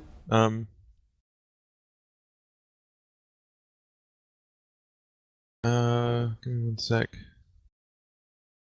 As well, when you're following me, guys, you see like a bloody mess of dripping trail, just like so many drops of blood just flowing off my tunic and off my clothes and off the head in my hand and my arms and everything. So it's just like, yeah, I just kind of follow Siege and his trail. Yeah, I'm at this present time. I'm trying to kind of just. We're on the job. I'll ignore The it, but smell, the scent of coppery blood, Yeah. the coppery scent of blood just emanating from me. It is probably very offensive to your elven senses and maybe your halfling senses as well, Osborne. Probably you two probably have good sense of smell. I'm not sure. we're keeping a little bit of a distance. We're Yeah. close behind, but enough to. I don't like this because it's closed confined space or whatever with copper infused sort of blood Yeah. smell or whatever. Ugh. The entire situation's disgusting to me. Okay. So. You're going back down, and you're going back down towards this. So, like, back down this way. Mhm. Oh, sorry, I need to sneeze. Oh, we're good? Look at the sun, you'll sneeze. Doesn't No, work. sun- It works for sun- me. Anyway. No, I think it was too late. No. So you go back down towards this way.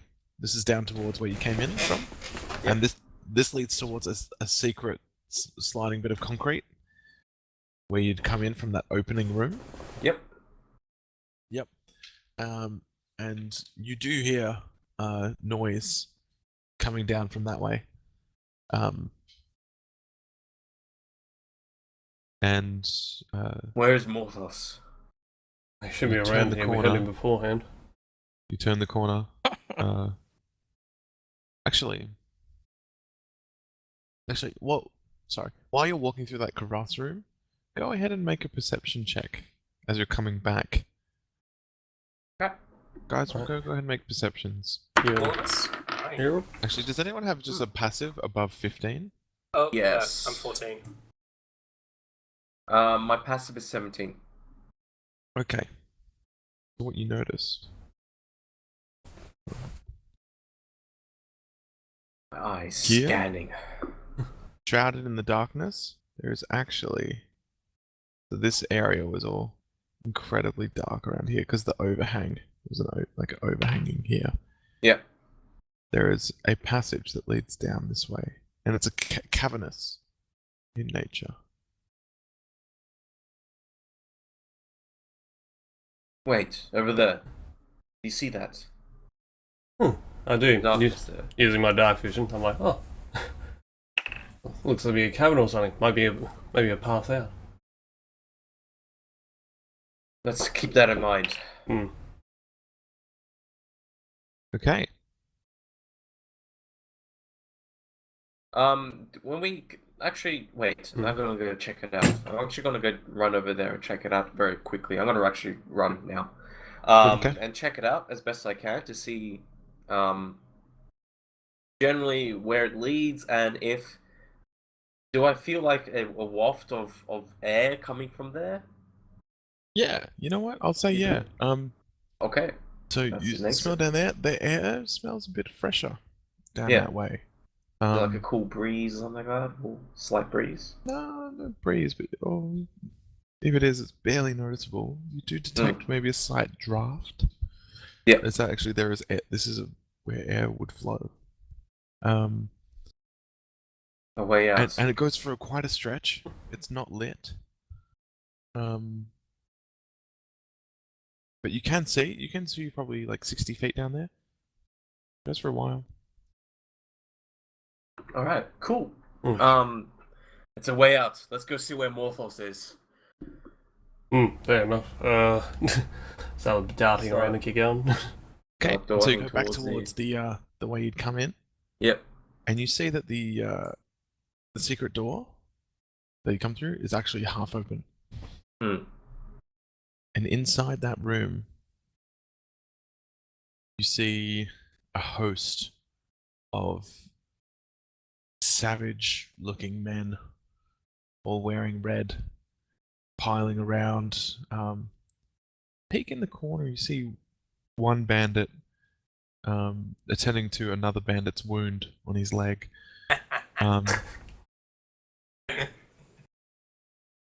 You see at least, this is just from what you can glimpse through this half crack in the door without getting further, being more visible. Yeah. You see at least 6 human males and 2 bugbears. Easy. Got this. Well,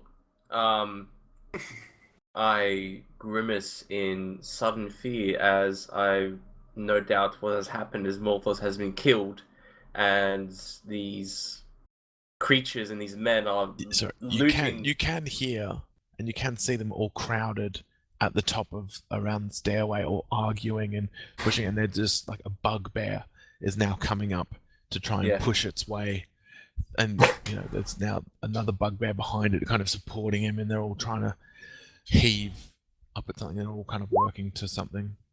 Yeah, I look at this and I assume Morthos has been killed.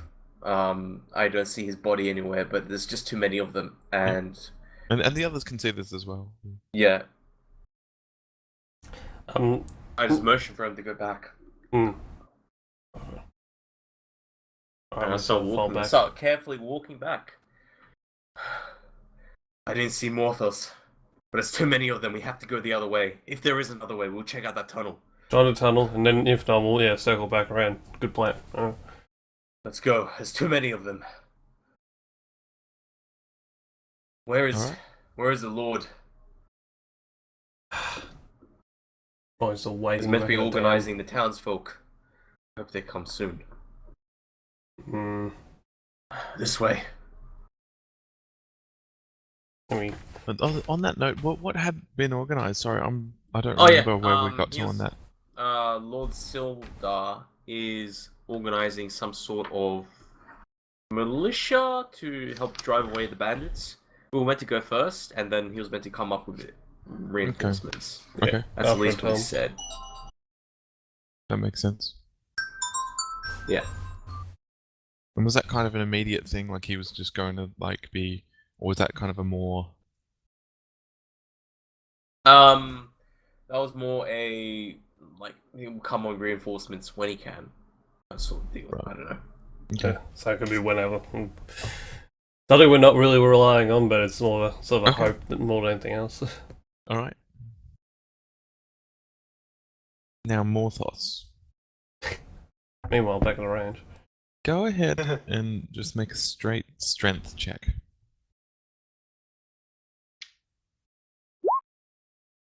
Ooh. Add your strength. That one. A 9. You are now significantly shoved Oh. from beneath. The whole I mean, mass of everything shifts. A few things topple off your debris pile. However, the major items are still on there, but some of the looser things have slid off. You can feel something very strong growling beneath you, pushing. Attempt to grab what was pushed off and put it back on the pile, and it sit back on the pile. Okay. You scramble around for like one of those like that heavy armchair that you'd wedged in there to kind of keep the bookshelf on that particular spot. You know, all kinds of like cabinets and things that you put on top of there to kind of keep things flattened down. You quickly rearrange as best you can. Good luck, man. Yeah. Unless there's anything else you want to do in your turn? Can I look around and see if I can knock down one of the crumbling walls on top of the rest of the pile?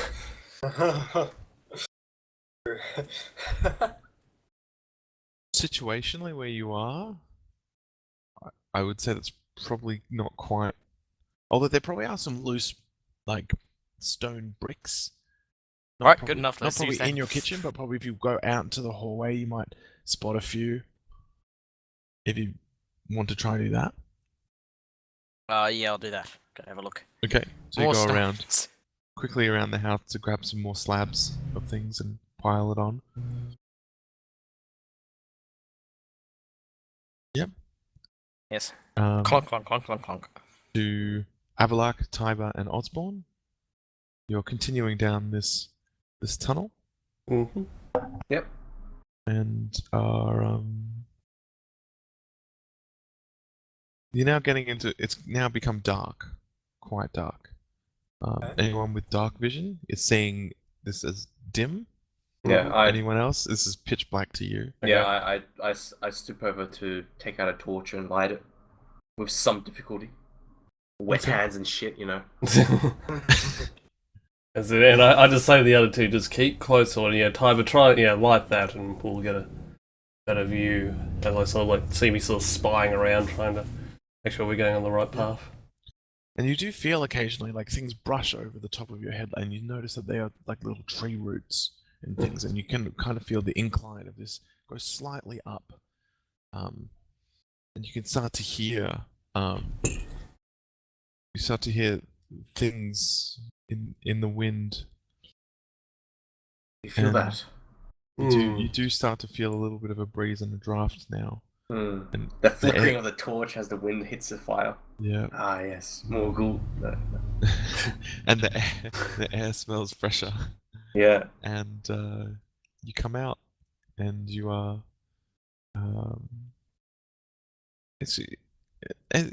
Go ahead and make some intelligence checks, guys. Yep. Or intelligence. Intelligence or wisdom. General smarts, whichever you pick. I'll do my intelligence. That's 9. That's 11. 18.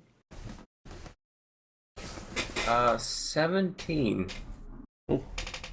Okay. I got 18. Anyone who's above 10, you've got a general sense of your general direction of where you are. And you now come out of this, you see this little entrance now kind of covered in rubble, and you just push it past, and there are some brushes and things on the top. And and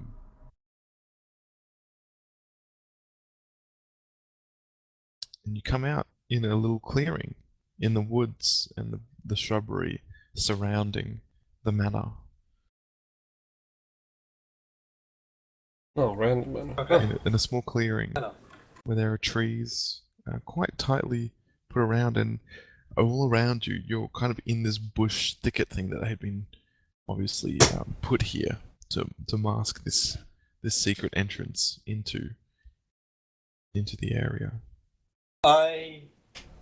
Do I know which way the ruins are from where we are, or which way to a road or anything like that? You know quite precisely where you are. You know you are south of the manor. Okay. And I'd you can like to actually go. and you can actually hear two voices trailing off. And further Okay. on, up in the direction of the town, you hear the sound of a host of people. You hear murmuring. Okay. You can hear a voice saying, "Stick together now! Follow me! We must oust them!" and then you can hear some voices more closer to you. Kind of, they're going, "Who do you think's found us? They know. They all know now. They're going right in there." And you can't exactly see where it's from, but you know the direction. So if you've got this map up, you can hear this host of people. I'm just going to ping it here, coming from that direction. You guys have all come out in this little clearing. Hear some voices off into the bushes this way. So probably a little closer to you. What sort of? They're talking and arguing. They say, "But who's found us? What should we do?" And he says, "Just run, ditch the stuff here, and we go. No one knows it was us. No one knows it. No one knows that we were doing it." They start, and you can hear ruffling in the trees. Who's there? All right. Immediately, you hear a scampering, and you see in the bushes, like bushes moving, people, two humans kind of running through the trees, just running, absolutely running. Stop! as I make it seem like I'm running after them, but I'm trying to just scare them away and try to get past them, head towards the massive host of people. Okay. But yeah. Yeah, I think they've run off Tiber as they're sort of darting out of the distance. Yeah. Don't let them escape! No worries. And at this point, I don't know if I'm allowed to do anything, but just generally, I want to go to the ruins to find Amorphos. See if he's there. okay. We're heading towards the host of people, which is on the way, so... Oh, it's on the way? Yeah. Over there, do you hear the host of people? You hear a group of people. And so as you emerge from the clearing, further up towards the ruins of the Tretendar Manor, come out roughly near that ping, and you see a group of people up here. Yep.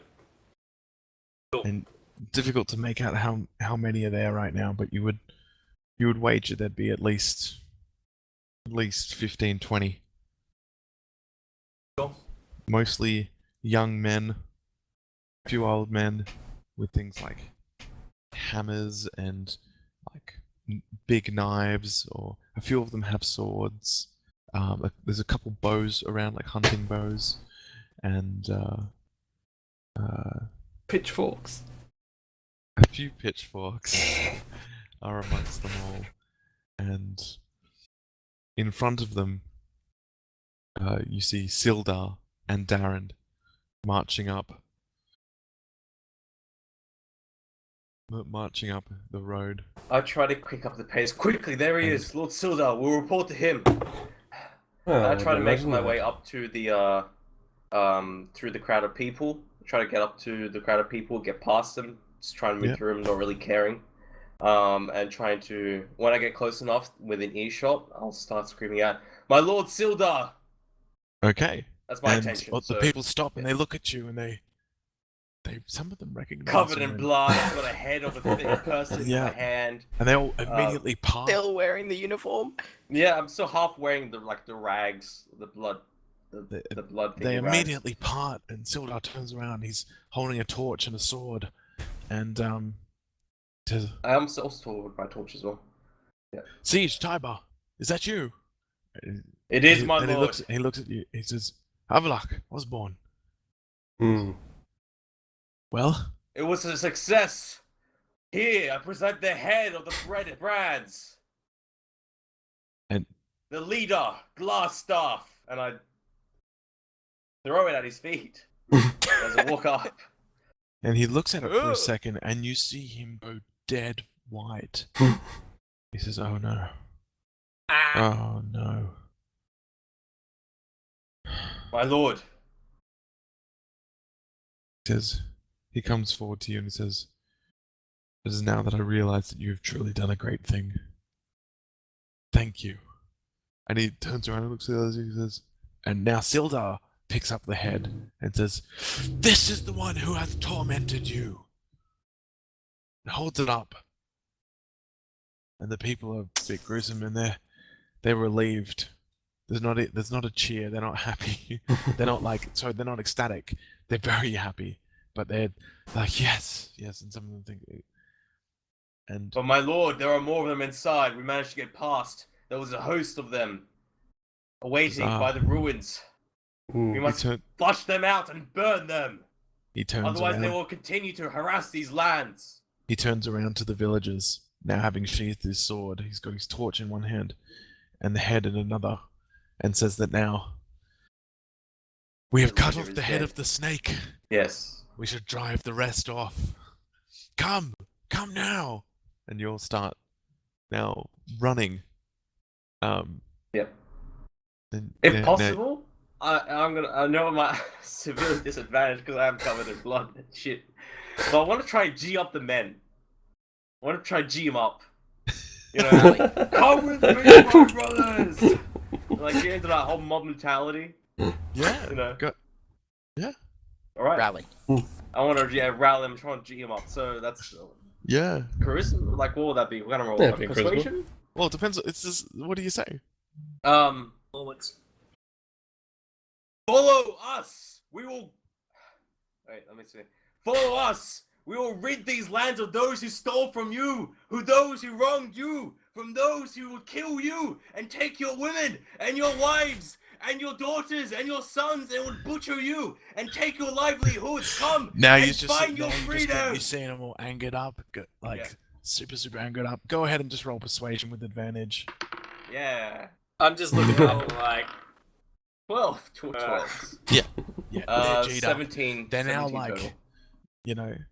they're now like clapping their chests a bit and just like they like these are all like villages and stuff, and they now feel that they are on a winning side of a battle, and they want to bloody their swords quite badly now. Yeah.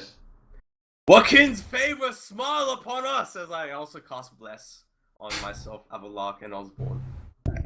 Okay. Throw cool. coins in the air, and then we get empowered with a fervor to dispense with justice. A couple of the young men try and catch the coins thieves. before they sear up in divine magic and are consumed in the spell. They see him and they now look at you in wonderment and see that you are someone of divine power.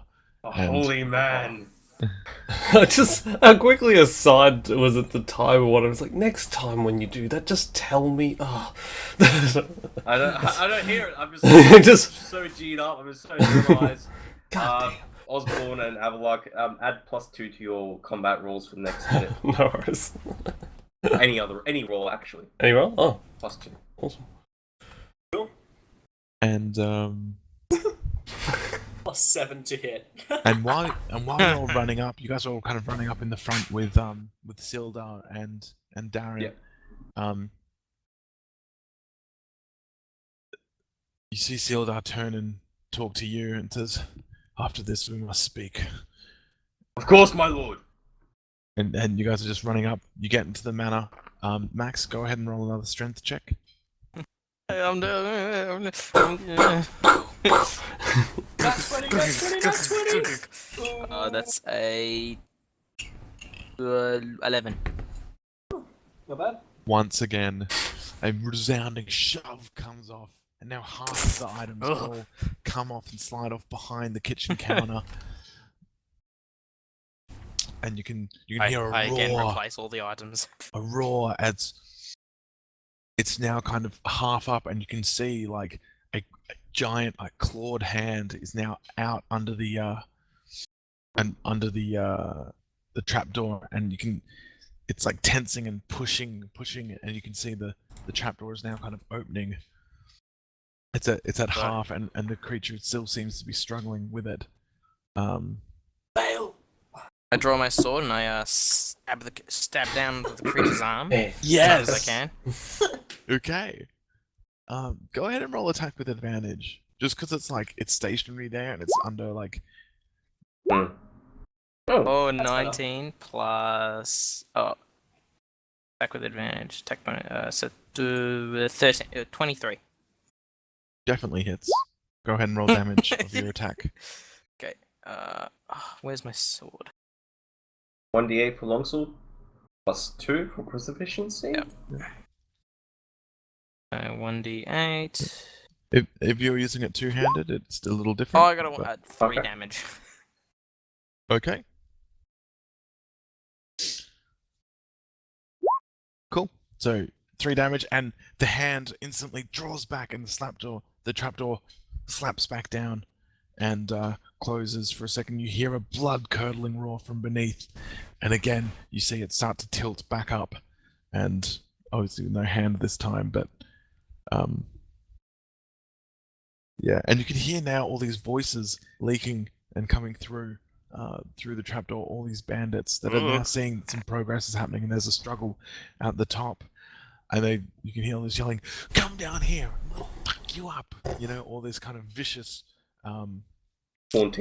taunting, and yeah, and they're all like, you know, these are cutthroats, you know, and they want to, you know, fulfill their namesake right now. Yeah. Thank you, good sir. I'm quite content to be up here. I move on to grab the rest of the bricks and anything else that fell off and lie back on the pile. Okay. As you and you're doing it just in your immediate, like within feet of you. Just right? within the immediate vicinity. Yeah. If anything fell further Because if than you like, stray I don't too know, a far few from meters. it, you won't be able to apply weight to it anymore. No. Yeah. So while you're still struggling with that, you can hear like a crowd of people on the edge of your hearing range. You can hear you know, Darren and Sildar now kind of yelling out, saying, "Follow me, follow me!" Defend our lands! He And- have a and- siege among them. And Darren. Oh Darren god, turn- what now? Darren turns to Avalak, who's kind of like alongside. It says, "Where was the entrance? Show us." Now we'll continue down this way. Don't worry, we're almost there. Hopefully our friend's still alive. So you just see Sildar kind of like, you know, bust through the main manor door,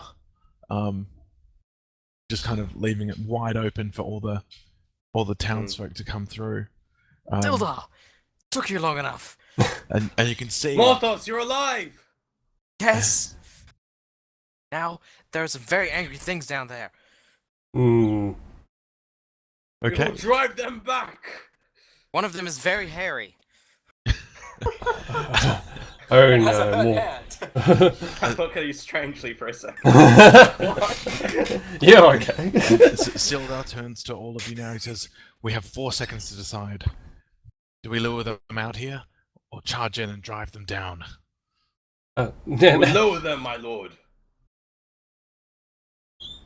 Well, Yeah. I've got this mostly secure. If you want to just knock down a couple of walls, yeah, it should be right. You, my lord, we shall move these peasants back, I say. He says, "Yes, that's right. And everyone into the hall. We'll lure them out, and then cut them down." And he says to Morthos, Osborne, Tiber, and Avalak, he says, "Come, we'll surround the entrance and cut them as they pop up." Yes, my lord. And he says to Morthos, he nods to Morthos and says, "All right, Let them through. stand aside, ready yourself." I get up and scramble and move to the side very quickly. And just for positioning reasons, I would say that like We'll you know, probably step back a little bit you from guys the are probably door, like so off that to the allow them sides, off to the like, side, so that they can when they get up, they have like a bit yeah, of space where they can kind of clamber up. So it won't be like one by one, because if we have a fight in the corridor in the over the trapdoor, it's going to be very disadvantageous. Yeah. So I'm thinking perhaps we'll lure them out. So, Yeah, draw them to my the lord, front. we should lure them out. We should lure them out into the hallway. Quickly, stand back here. Yeah. They will come out So, and they will be able so to this surround cellar them. door is actually in like a kitchen type area, Yeah. like an open, very open, kind of on the far end of a kitchen room, and yeah, you can kind of there's like a partition that you can kind of go around the side of, and another kitchen counter. You can like actually stand behind it and be behind the flap of it as well. So I assume you're just all spread around out there. Mm-hmm. Looking out the door, just waiting. As Morthos, do you step off it? Yes, I step off it and move to the side with the others. Shield ready and sword drawn. Yep. So, is there anyone in front of it? Is there anyone who would be visible? Yeah, the way I'm I'm in the kind of hallway. imagining in my head is we'll kind of all, like us four, would be visible for when they would open up the door, jump out the trapdoor. They'll see us just like down the hall or just down in the next room, like as they come up the trapdoor and say, "Aha, there's the enemy." We'll attack them. And we'll just be standing there, and then they'll come rushing out, and then the other peasants will surround them. That's my idea. Yeah, how we're gonna catch My them across intention. fire. If it's not possible, then yeah, we'll do. Okay. Plan B, charge. Yeah. Okay. So as you get off, you can still hear the rumblings and the howling and everything, and you see Darren talk to a couple individuals who are kind of just further down around the corner, like quite far on the other side, with short bows, and he tells them to have them drawn and ready. Mm. And the rest of them are kind of all but behind around the men with the bows, and they're kind of back providing mostly backup, because Sildar is not wanting to obviously injure these folk, but wanting to show a display of strength and unity. But some of the men kind of inching forward, wanting a piece of the action, especially these two young dwarves you recognise from before who helped you carry some guys, and they're nodding. They're like, yeah, we're part of this, I give them a nod. Yes. Oh, and they are deeply inspired by that. Bad nod. They see you bloodied up in kind of like battle magnificence, and they are ready to rock and roll. Yes. They're armed with pitchforks. I mean, not pitchforks, pickaxes. Yes. Yes. Like Yes, Ron this is Perlman. the pickaxe bros. Yes. Yeah. Okay. And and so the tower of debris now shudders. You see a few things slide off, and instantly it bursts open, and a big bugbear just comes out, roaring in a blood rage, having been wounded in the back of its hand. It runs out, it's there, and stops for a second, seeing all these targets, and immediately I scream at it, Kelly. Come at me, you fucking pig fucker, son of whores! all right, Yeah, what do you roll say? initiatives. Everyone, I roll want initiatives. You're taunted. I'm taunted. You're vicious. I got an 18. Oh, Got a not good 4. for me. I got a 4 as well. I had 6 total. 6 total. Damn, we suck. Well, I thought I was a penis for a second. All right, so can you just has everyone typed their total? Mm-hmm. Yeah. Warlock 18, Siege 6, Osborne 7, Morthos 4. Morthos type 4. Sorry, Siege 6. Got 4. Yep. Havelock 18. Osborne 7. And Siege 6. And Morthos 4. And Yep. Siege 6, yeah. Okay. And I'm just gonna roll one initiative for the trapdoor. Trapdoor gets an initiative, nice. Well, yeah, because it's just like that's the way that they can enter battle. They have this- Oh You know? god, a demon died! What do I do? could be a mimic. That's no! a mimic. No! Well, time to burn the trapdoor. Yeah. Sitting on a mimic. Okay. I didn't sign up for this shit. Seeing, Paladin. um, seeing this bugbear and Tiber Siege, so Siege Tiber, about to kind of collide in battle after a vicious taunting, Avalak, you have the swiftness about you and have the first action in this order. As I say, Wizard the Bugbear, and there's a clash into Wizard Tiber. Yeah, he's like charging it at Siege Tiber. Oh, charging at Siege Tiber, I thought, well, maybe I can sort of help in this instance, so I cast Magic Missile. Oh, wait, question. Do we still have the Bless buff? Yeah. Yes. Yeah. Do I Plus plus two. 2 extra Oh onto yeah, my add it to all initiative? your. I'll add it to all your initiatives. Don't worry. Okay. Yep. Oh yeah, that's right. I did bless Except myself. me. Oh, I except for didn't bless Mortos. myself. Yeah. I'll get 20. Yeah.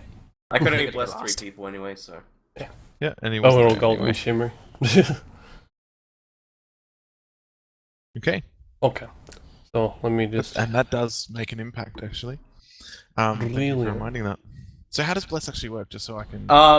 By the rules, it's every time you do something, you roll a d4. But when I went to house rule with you, it's just a +2 bonus. Yeah, I that remember. static. You wanted to do that. Yeah. It just makes it easier instead of rolling an extra. So it's just +2 to attack rolls or saving throws. Attack roll, saving throw, but not an ability check. And initiative is an ability check, so I'll just take that Okay. off. That's not. Yep.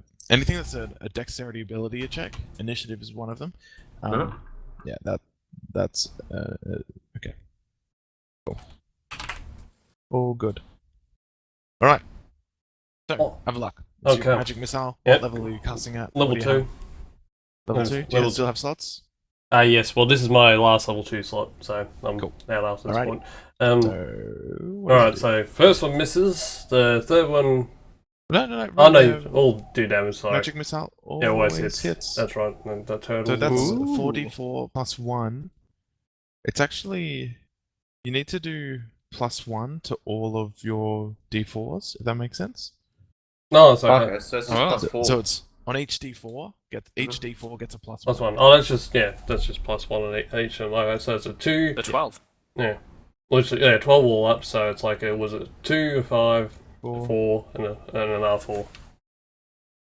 Sorry, it's a +1 on each one, so 2, So, 2, 4, 3, 3. 3. You could just summarize it by just your rolls and then +4 at the end of that. Yeah. Because for each Yeah, magic 12. missile you get +1. So Yeah. So, makes it easy. yeah. Oh, Okay, so all into the bugbear? All- All damage? all onto the bugbear. So, Alrighty. How much health does this guy have? Okay.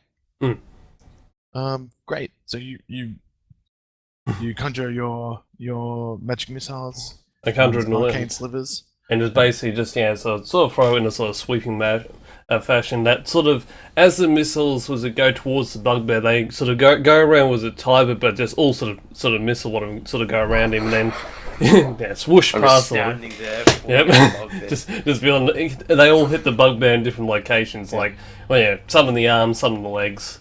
Is he badly damaged, this bugbear, or is he dispatched, or? He takes the hits. He's still got a lot of fight in him. Right. Yep. Okay. And yeah, he roars. He's bloody angry, but he's still quite with it. I'm just gonna drop that work. There you go. There's a Ooh. bugbear.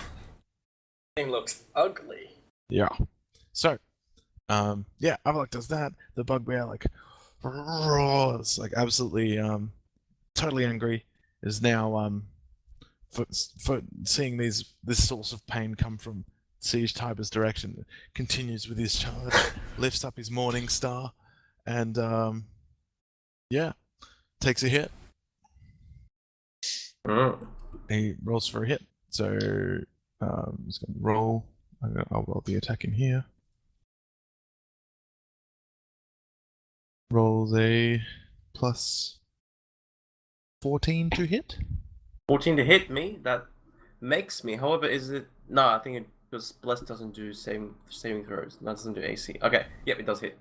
Yeah, if it's AC 13. If it's the same, okay. Yep. So No! As this thing just gets at me too quickly, being too tall, as it, yeah. What the kind of damage does it do? this is gonna hurt, buddy. I'm sorry for this. I'll take it. He's bloody, man. 11 points of piercing damage. Ah, shit. Alright, so that does a lot of damage. Alright, well then... piercing damage, okay. So you see this bugbear come storming down, hit by this magic missiles.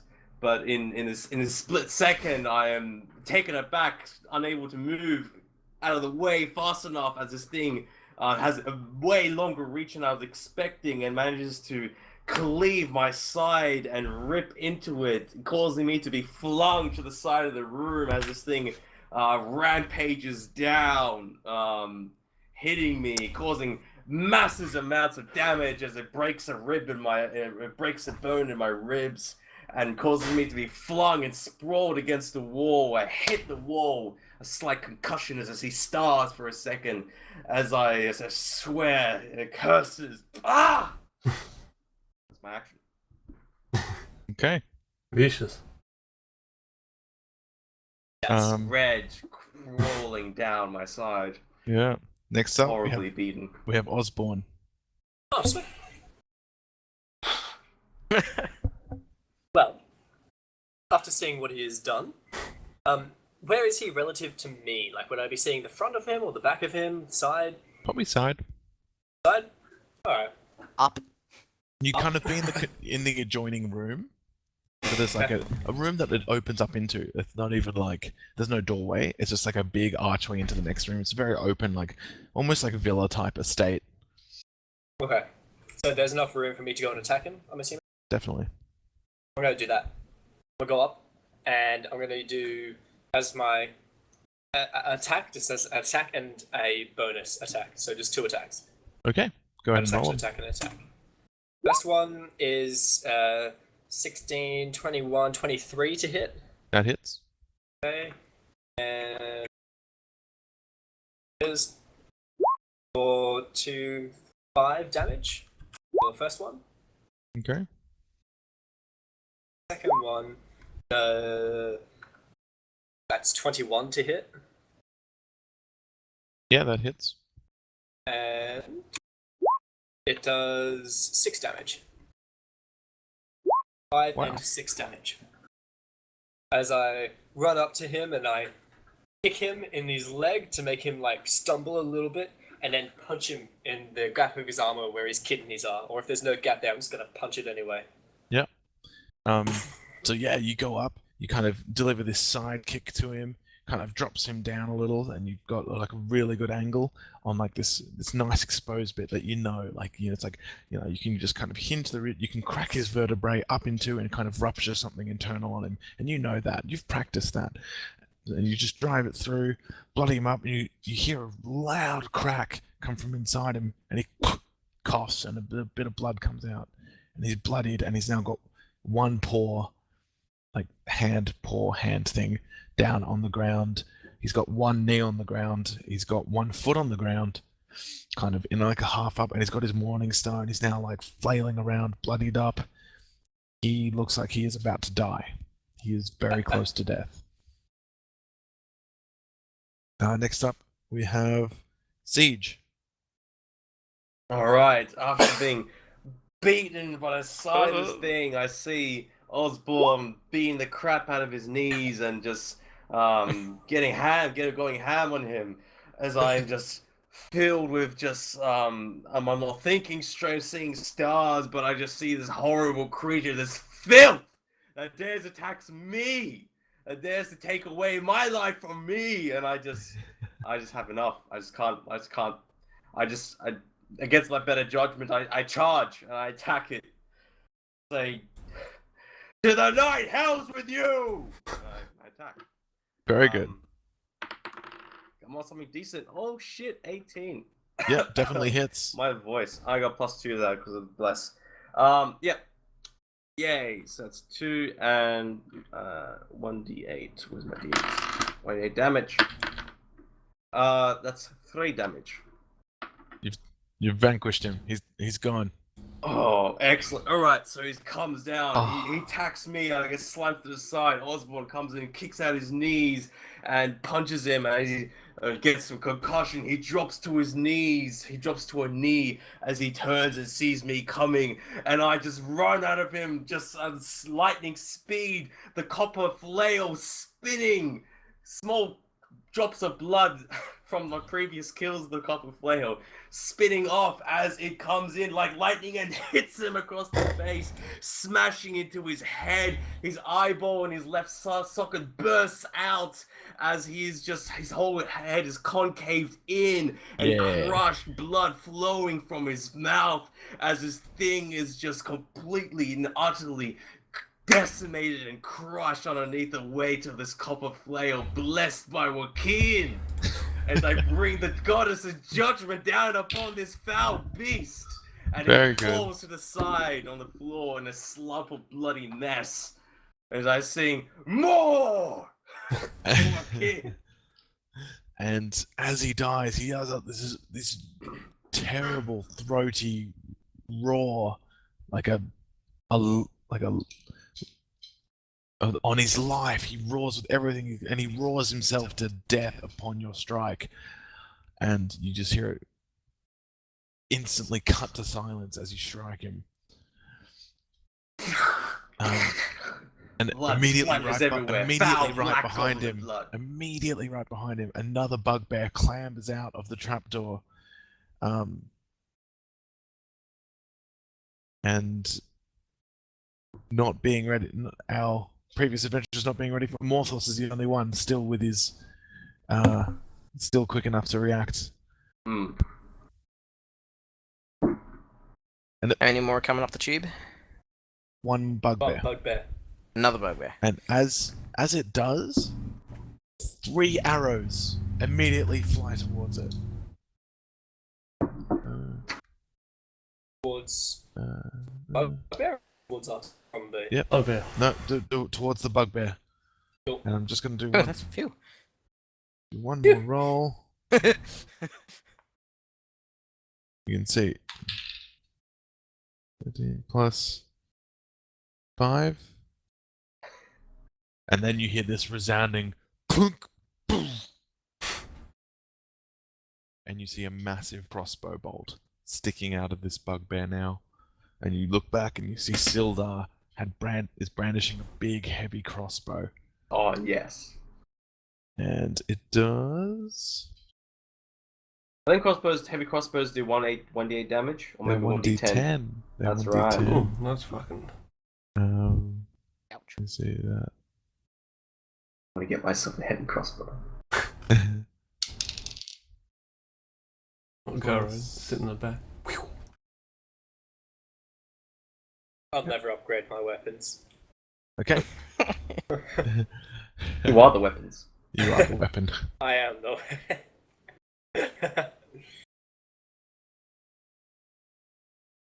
Okay. A massive crossbow bolt is sticking out, and you see Sildar now just going, back down there, beastie, or something like that. And Morthos, it is your turn. So vanquished? No, that was Is just he? one. That was one bolt. Oh, just one. Oh, okay. That's okay. a big beast. Yeah. I thought damage. you said that all 3 hit and then the crossbow bolts. No. The 3 Oh, flew right. towards it, but the 3 Oh, arrows had all right. like glance off the shoulder pad, and the other 2 had stuck into the house behind it. Fuck all Cool, cool, damage. I remember I hit this thing with a fucking was a magic missile level 2 and it didn't go down, so this one Okay, so I see the bugbear, and then I speak to I yell at the creature. By the power of Tyr, you will fear the fury of the gods, and I cast Searing Smite upon my weapon. Woohoo! What does that do? So this. Okay, so next time you hit a creature with a melee weapon during the attack spell duration, your weapon flares with white hot intensity. Attack deals an extra 1d6 fire damage. Target causes the target to igniting flames. At the start of each turn as the spell ends, the target may say a Constitution. On failed save, 1d6 fire damage. Successful spell ends. Or if the target within 5 feet uses an action to put out the flames, or another effect as of the flames, such as being me knocked unconscious or submerged in water, the spell ends. Wow, so it's a bonus action as well. So, Yes. as a bonus action, you speak the holy words of your god, and your sword bursts into a searing white fire. Okay, what do you do?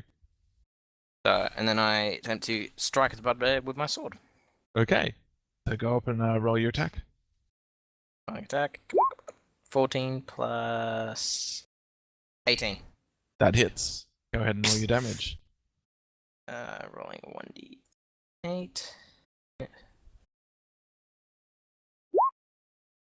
And then 1d6. Oh wait, am I rolling 1d6? Yeah, Yep. yeah, for the fire damage. Oh, yeah, it is. So what's your modifier on your longsword? It's a grabbing that statistic. I was looking through my everything and now I have to move it up again. Okay, so that's a +2 to damage on the 1d8. So you've got So 4 that's- plus the so 2 4 fire damage. So that's 6 Done. damage. 6 damage. Plus, Okay. yeah, doesn't he have to save again? Oh, next sorry. Save. And he's now on fire. He's now on fire, That's cool. and next turn He is he'll now have to take on another fire save. in holy fire. And this will go for 1 minute. I see. 1 that. minute, that's 10 rounds. Yeah. Terrifying. Terrifying. Yeah. 10 rounds, he will be on fire, dying slowly. Shit. Holy shit. Rough. Holy fire shit. Until he attempts to duck, drop, and roll. Yeah. Nice one. All right. With flames going through him. Actually, you know what? I've got another roll here. We've got some villagers. So I'm going to just say these 2 dwarves and Yes. 1 bloke are going to run up and just give this thing a shanking. Good One old has a shank. spear. Yeah.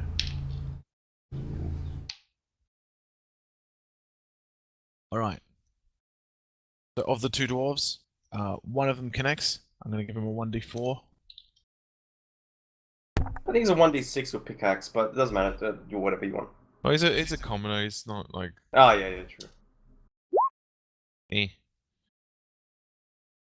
And the one with the short sword hit as well. And so you see these 2 dwarves, these brothers, they holding their pickaxes, and they see it burning fire, and they're looking, and they nod, like it's on fire. We can give it a hacking. And they run up and start hacking away at it, kind of a bit furiously and not very skilled. Had a little bit of liquid courage prior to the riot. But one of them only barely making purchase on it. The other one kind of only finding armor and kind of shrinking a little away from the fire. Not a roaring fire, but still quite quite present all over this He thing's is body. engulfed. Okay. He is absolutely covered in fire. And then a human comes up and slides a sword into it as well.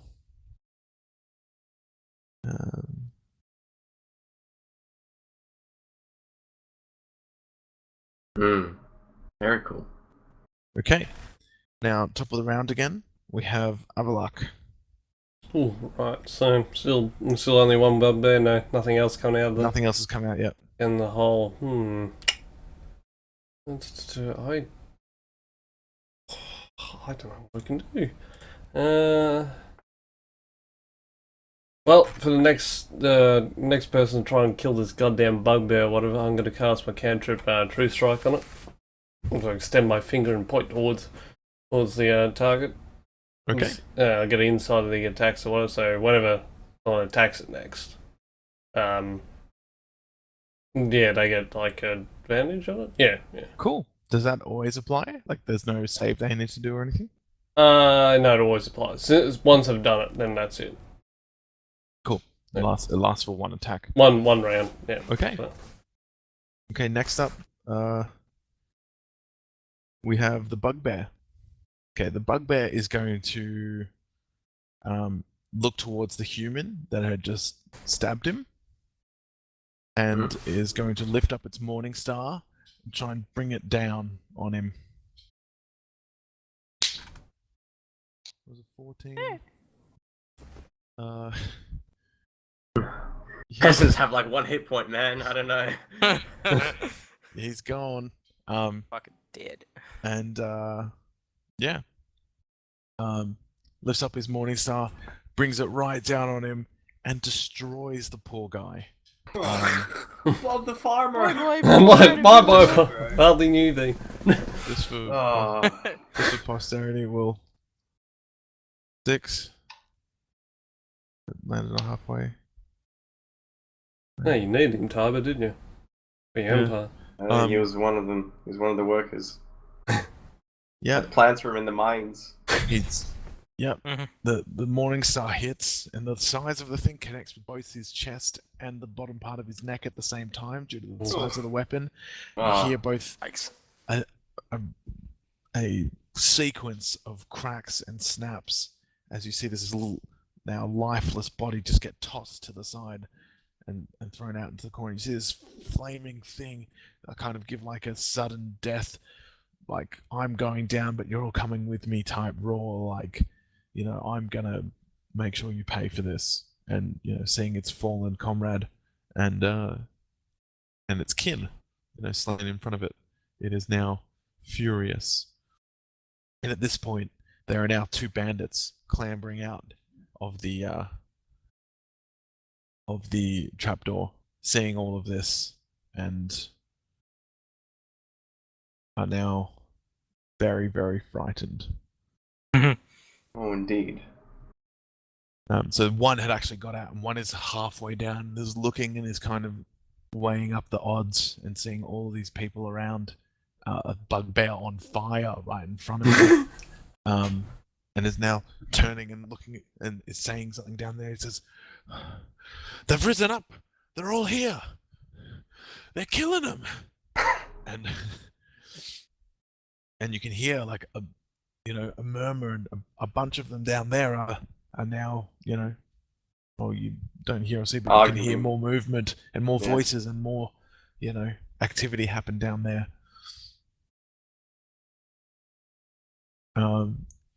Yeah, and so they've climbed out, and it's now Osborne's turn.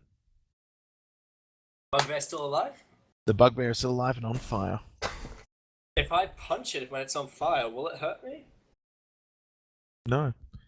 It's a holy magic fire. The holy magic fire? Cool. Designed to It's a holy smite magic and punish fire, and this, you're about 3 foot this tall. evil thing. On this evil thing. Okay. You're a little good guy. Look at that. I'm a little good guy. I'm going to do the same as before. I'll do a attack and a bonus action attack. Cool, roll them. 1d20 for my attack. That is... You've got advantage from 12? Rude's True Strike Mm-hmm. Oh, fuck me, okay. on one attack. Hey, you don't have to have it if until you don't it want hits. Until it's Okay. hit. So that's 13... 20? 20 Yeah, to hit. Definitely hits. Okay, so roll... 4... Does True Strike affect someone else, or does it affect the caster? 4. Affects the target, I thought. Yeah, I Oh, thought, okay. thought it was target. Does it? Unless I'm wrong. I'm Let me going to check. I'll bring the spell up.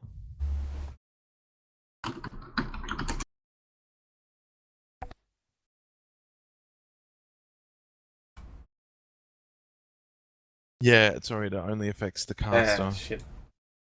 Okay, so that Yeah, means you that don't get get normal. advantage. Nah, just in normal. my first attack was a 12 to hit. Okay. That hit or not? 12. No. 12 to hit. Okay, so then my bonus attack is a 21 to hit. Does hit. Definitely hits. Roll d4 for that, which is 7 damage. 7 damage. Okay. You've killed bugbear number 2. Cool. Absolutely. As I run up to this bugbear that is on fire, I'm not quite sure exactly where I want to hit because there's fire all over this thing. So nervously, I throw a testing punch out, which he easily avoids. He just goes under his arm, and then I realize as my hand passes through the flames that it's not hot to me, and that's very strange. And then I use my left hand and I punch him in the same spot where I had hit him before. He has a dent in his little body. I'm going to punch in there again. Back right into his body. Cool. Into his body itself. Rip my Alrighty. hand out. And and it cracks him on the inside, and he slumps forward, moaning to death, and you now see as he falls down, and the flames keep smoldering onto his body. You see one bandit that had climbed out, and now another one, like, not sure if he should get out or not. You see Sildar step forward and yell out, "Surrender or die!" And he's got a loaded crossbow pointed at this bandit, brandishing a huge, huge heavy crossbow at it. And he looks towards all of you, and he motions for the dwarves, and the bandit that had already gotten out immediately surrenders, drops all his weapons, drops everything, and the one that was halfway in attempts to close the trapdoor and try and get down and flee. Well, don't know if it's my action, but I'm going to attempt to. It is Siege Tiber's turn, and you were right in the melee from memory. Yeah. So after smacking that bugbear, the other bugbear dancing around this flaming thing, I see these other guys trying to escape. One of them drops his, surrenders. The other one is about to escape through the trapdoor, saying, "You will not escape!" And I just run after him.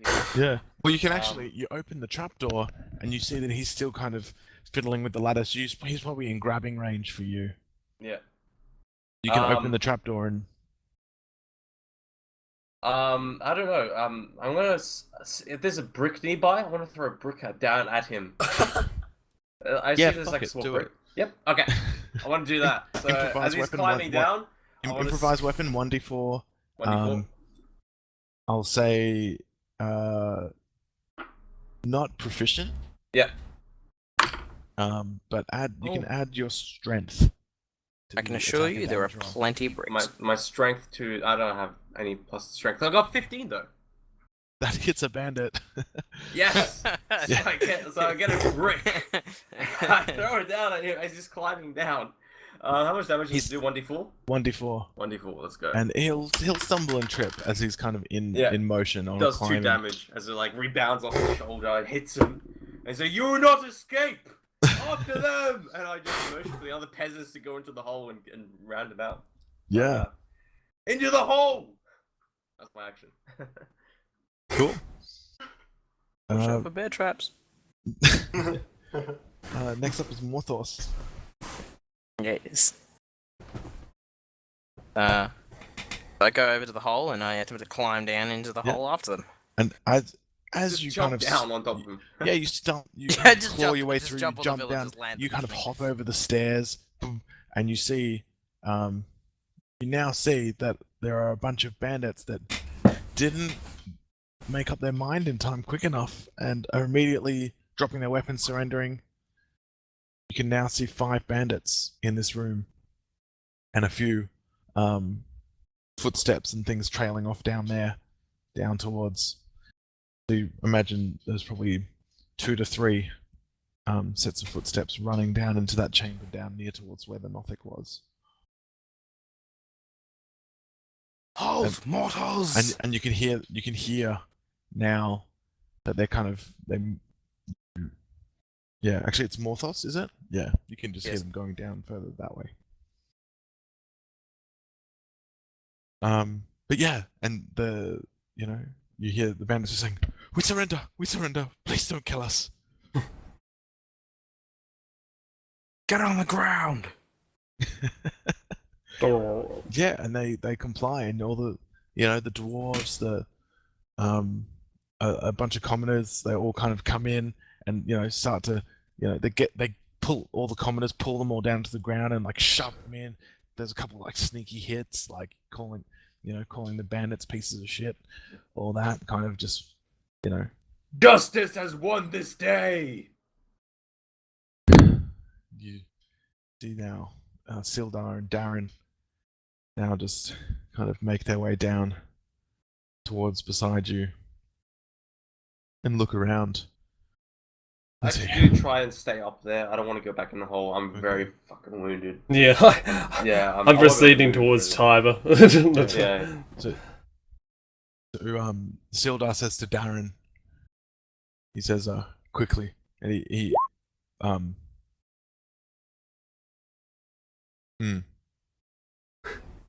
okay. At this point, Sildar unhinges like a satchel he had, hands it to Darren. You can hear clanking in it that he had brought a few sets of manacles, and then unhinges some rope and gives it over to Darren. He goes, "Go on, chain them all up. We'll bring them in front of the town master." Yes. And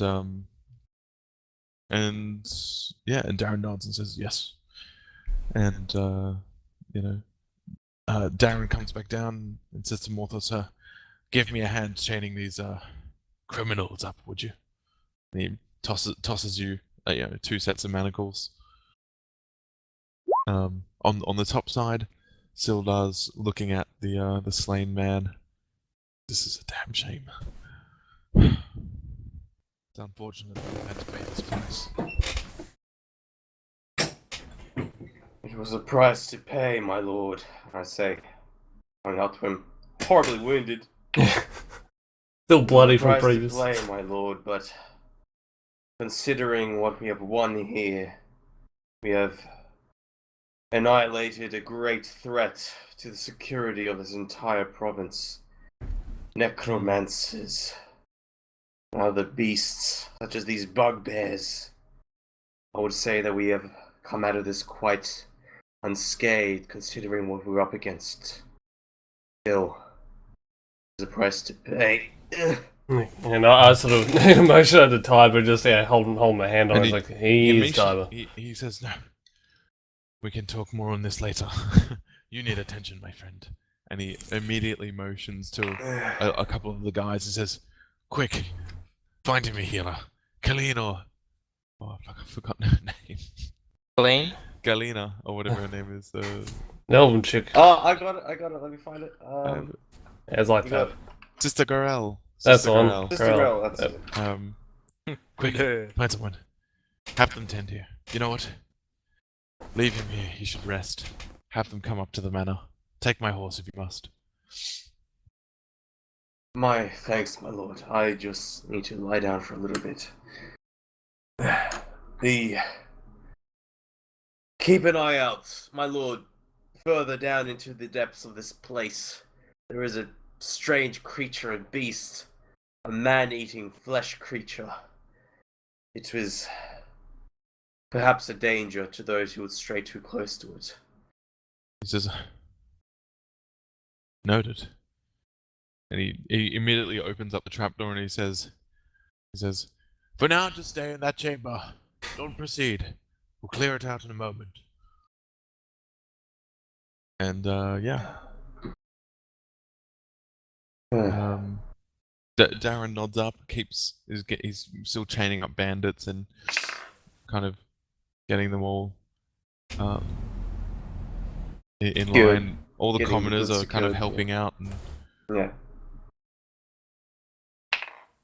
yep. My lord Oh. Sildar, our plan was a success. My plan was a success. Our disguises were effective. We managed to find our way through here and into the chambers. There, we found last staff.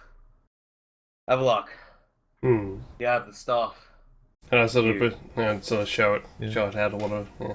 This is the staff of the necromancer. We found him. We managed to take him by surprise and quickly dispatch him. And at this point, Sildar's eyes are looking a little distant, and he says to you and Osborne, who's still there, more thoughts? Have you come back up yet? I'd actually like to go check out their one of the barracks down there and have a bit of a look in there, see if I can find anything. So he's For any probably more looking, stragglers. he's looking around for more people. Okay, he's looking around. So Sildar says to you guys, he says, and he pulls out this head from the, and he because he had held it and then had tucked it away into a large sack. He pulls it out, and he says, "This is the face of Iano. This is my colleague." And he looks down. And he says, "I hadn't heard from him for months.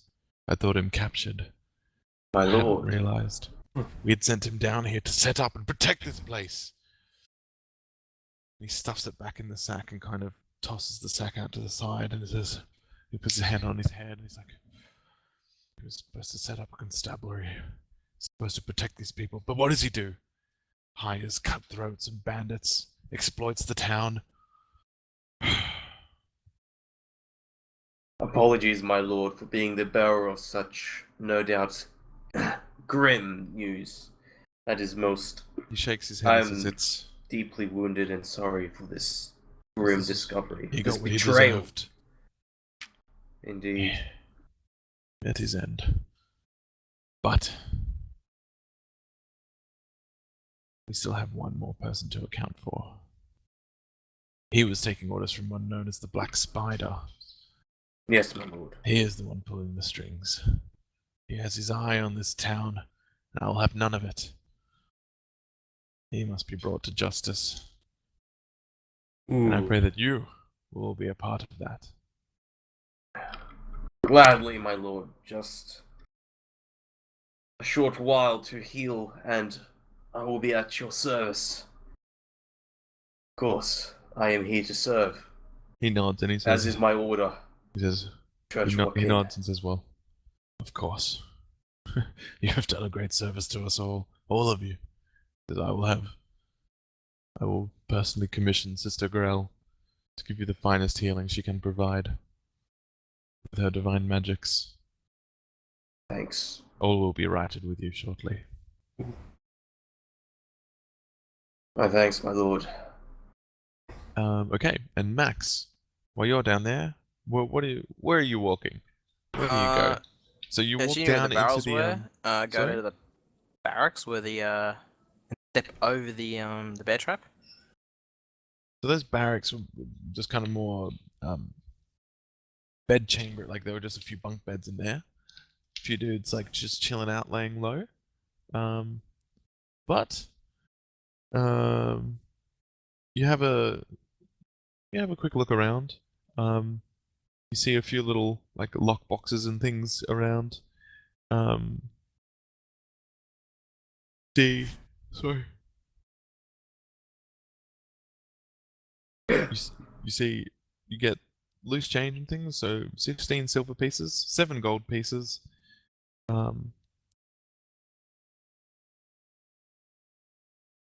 You also get a silk pouch that has 12 silver pieces, another 5 gold pieces. Well, 7. Wait, how many? I'm So- running out of. Total of 28 silver, total of 12 gold, as well as 15 electrum pieces. You found an electrum? 28 and And 2 15 electrum. 15 electrum, and 2 garnet gems. Just they're kind of low-end gems Yeah. in the barracks. Because They stole this it's like from. a storeroom. It's a storeroom that's been kind of converted into like a living quarters with some double bunks, barrels and crates and things.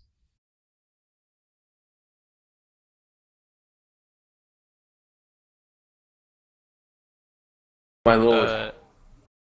Alright. Is there anything else to look around for? Or is that pretty much it? If In it is, that I'll just- room? In that room, Yeah. that's the main things of value and interest that you find.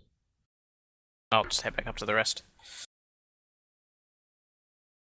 I was mentioning to Lord Silda, my Lord Silda, as we were moving through down there, it would be a good idea to send some men down there at some point to recover the goods that are there. There are many goods down there, many stores of supplies, no doubt.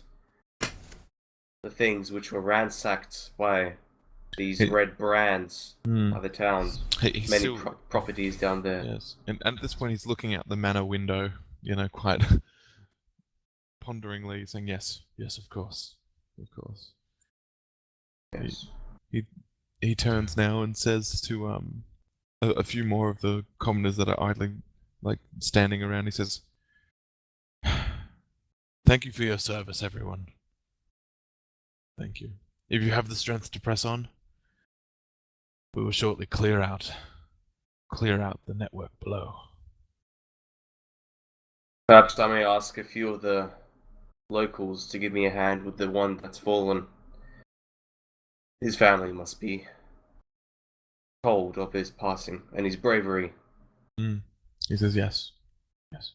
He'll be given a worthy burial as one who protects, one who fought for those he loved and wished to protect his settlement, his village, his community. And of course, we will. Then Darren nods and he says, "Yes, I feel the guilt, not even knowing his name. However, I hope to hear his legend." He died well. It is an Bravely. honor. He is a beacon of those who would follow in his footsteps. Just know that this man sacrificed all so that all may be free from tyranny. Indeed. It is a shame Gilmore is no longer with us. He would sing tales of him. His bravery. And At this there's point, is anything- Morthos coming back? Oh He's yeah, still I should be going climbed up the up. ladder by now. He's Okay. downstairs checking out the place. Oh, Morthos. He's just climbed back up, I think. Well, that's what I was hoping to do. Yeah. Unless that was any longer. Morthos. It is good to see you alive, my friend. I thought... Oh, we had thought after we took Glassstaff, we came back and we saw the area surrounded by those bugbears and those bandits. We thought the worst for you. I'm glad to see you're safe. Don't worry, I'm a bit harder to kill than that. Oh, no doubt. No doubt. I look at you and your form. Oh. No doubt. Avalok, how are you holding up with that cut? And and I sort of stopped you at that point. Perfectly fine in comparison to you right now. Just make sure you don't move too much. We need to. Yeah, I look like in terms of how I look not completely badly wounded, but as if like someone had their effectively the same as if someone I don't know, had their arm crushed. It's not gonna kill you, but it's still You're more in grievous- shock than grievous anything else. damage. Yeah, but it does kind of look like if I took another blow like I just did, I would be probably dead. Yeah. So, Sounds Yeah, like it that. did. Calm yourself, Typer. yeah. That's I see your wound and I walk up to you and I go, hang on a minute, that looks quite nasty. So hold still. Oh and I yes. place my hand on his arm. I assure for you, just all a the moment. blood is not the same. And as you cut me off as you do what you do to do. And then I cast 10 points of lay on hands. Okay. Okay.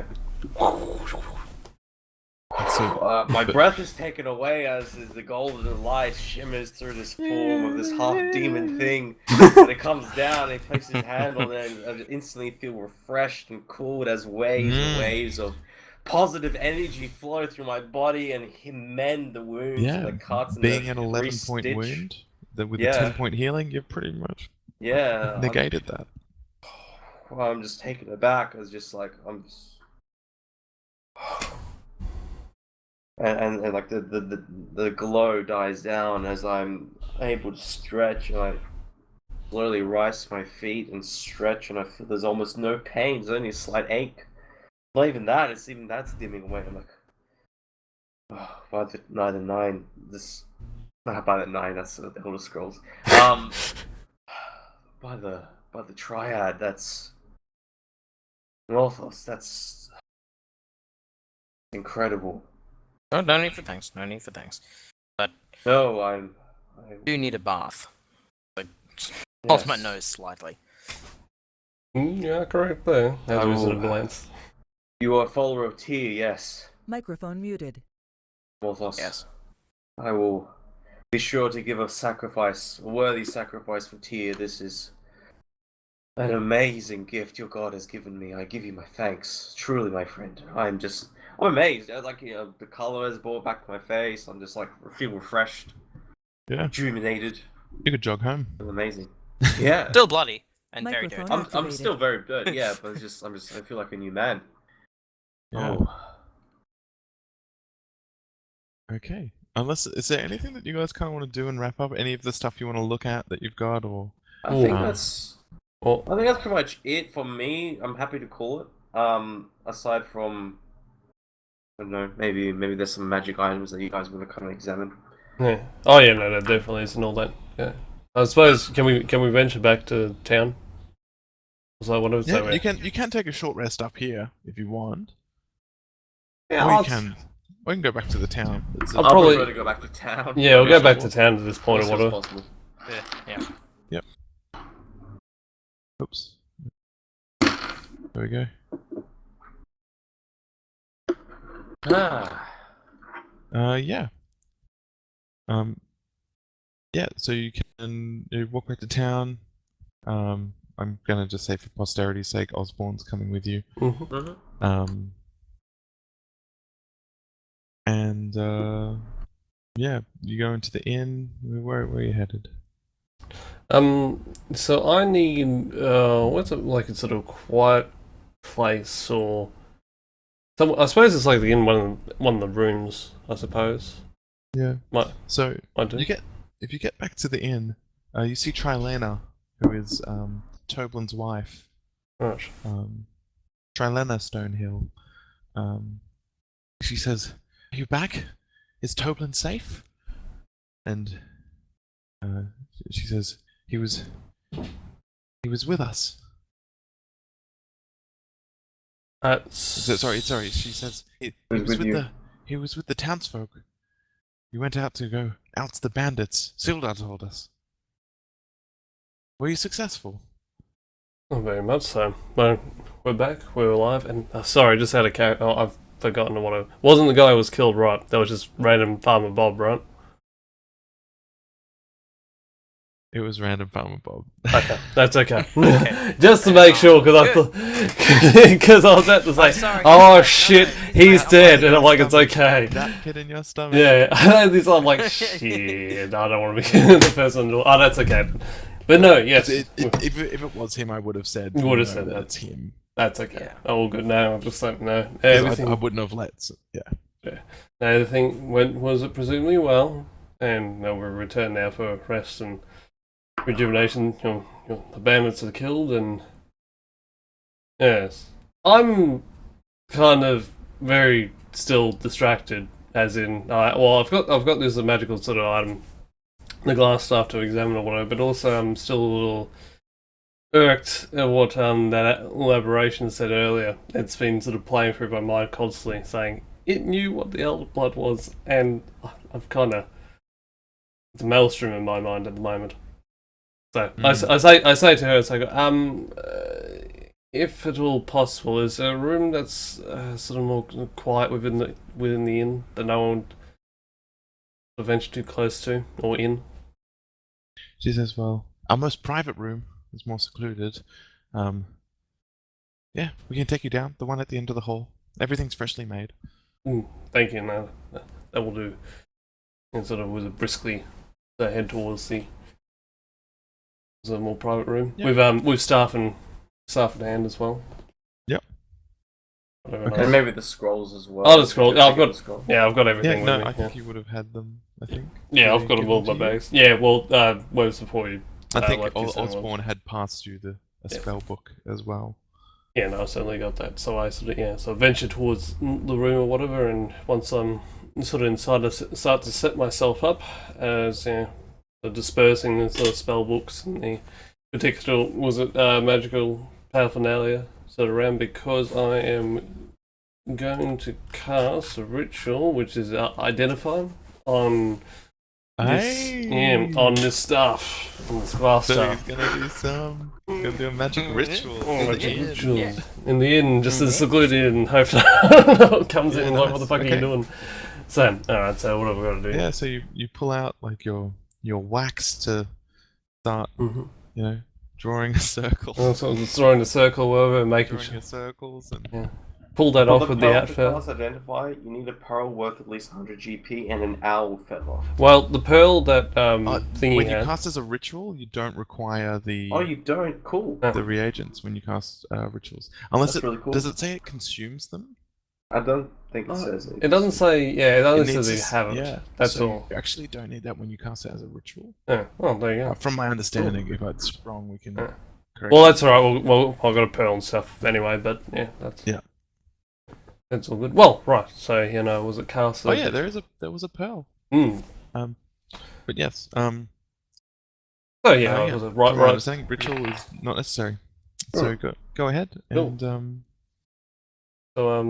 So no, was it? Yeah, right. There was a and magical form you there. cast a ritual with the staff kind of as a focus. Put it in the center.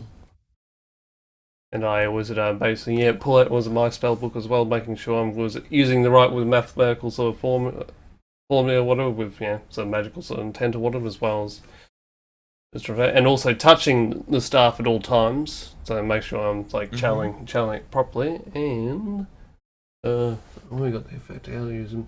Yeah. So basically, touch it. If it's a magic item or something, the magic computer, you learn of its properties and how to use them. Mm-hmm. And you'll also learn how many charges, if it has charges. Yeah. You learn if any spells are affecting the item and what they are. And if the item was created by a spell, you learn which spell created it. Yeah. Okay. Anything to do with magic. Yeah. All the things. So. Okay, so you know this staff to be enchanted with defensive magic. Right. I think I'll just copy and paste and send you all the text. But cool. effectively, you must be attuned to the staff to gain its benefits and cast the spells from it. So you just need to use the item, like have it on your person for a short rest. At least, and it will accustom to your use. It will resize itself to be the optimal size for you, and as it's magical of nature, it is resistant to all kind of daily wear and tear type stuff. While holding the staff, you have a +1 to your AC. The staff has 10 charges as well in it, which are used to fuel the spells that are within it.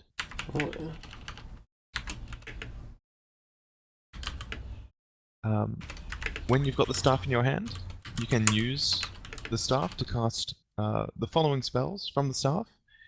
If it's on your class's spell list, which they are for wizard. So it's got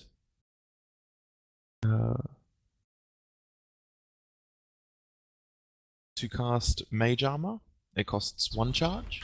So it's got Mage Armor that you can just cast from here, from the staff, and just put a cost of 1 charge next to it. And you can cast also Shield, which is the reaction spell from the staff, which I think is a pretty good item. You can cast Shield from it, and that costs 2 charges from that. And for either of those, no components are required. Cool. Every day at dawn, the staff gets 1d6 plus 4 charges back. Oh wow, Jesus Christ, okay. 1, 2, 6. that's awesome. If you expend the last charge, you roll a d20. If you get a critical fail, the staff will disintegrate. Oh, okay. Well, the and AD&D rules. And you know that to be... Sorry, what did you say? It's better than AD&D rules, because AD&D rules you couldn't get charges back, and then once you use the charges, the thing disappears. Yeah. Yep. So this replenishes its charges every day at dawn. Well, 1d6 plus 4. So it has the potential to restore all its charges at dawn. The lowest you could get is 5 charges. Okay. Nice. Yeah, that is a very, very strong item.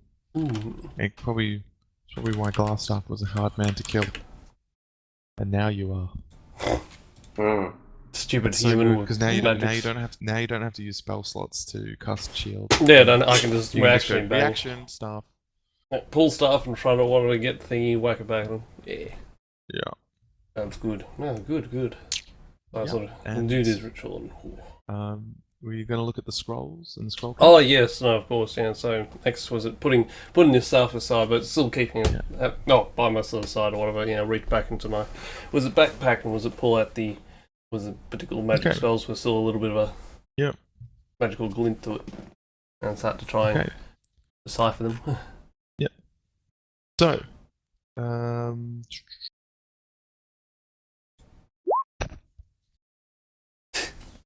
I heard a roll. No. Excel's just going to pee his pants. Gotta go bathroom. Okay. You find a scroll of Charm Person. Okay. Let me just double check actually, really quickly. I don't know. There's another scroll, but I just have to check. What? You can cast level 2 spells, can't you? Yep. I need to check a rule. But I think I think you'll be able to identify it, I think.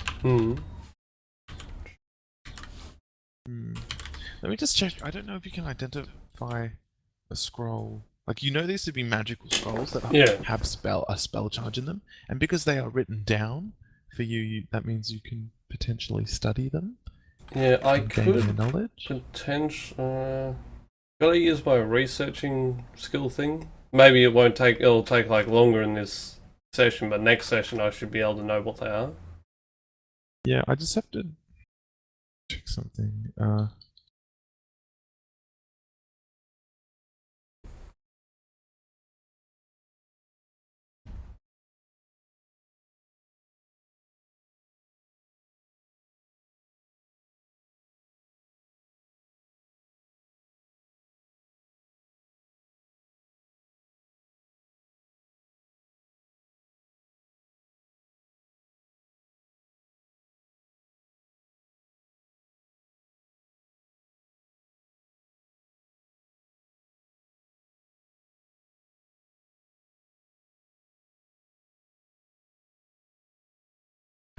Yeah, so I think you can determine what spells these are, I think. If I'm wrong, well, I'll just be wrong and I'll change it. Yeah, that's fine. I'll just get rid of them. Yeah.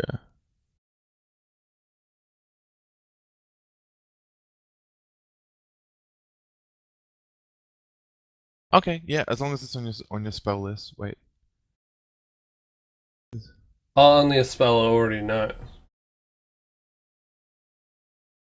Okay. So here's what you know.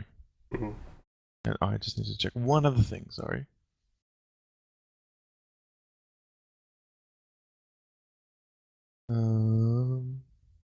This is all parts of the So you definitely know that's charm person.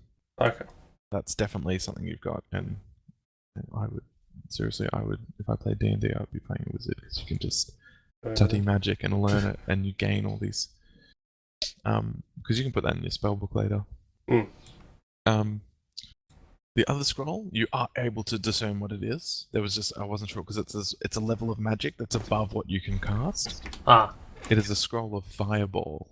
Oh yeah, good old scroll fireball. Which is a third level. Yeah. Third level. Yeah. Well, that's the thing. I'd be able to use the scroll, but I can't actually. I wouldn't use the spell yet. The scrolls are magically.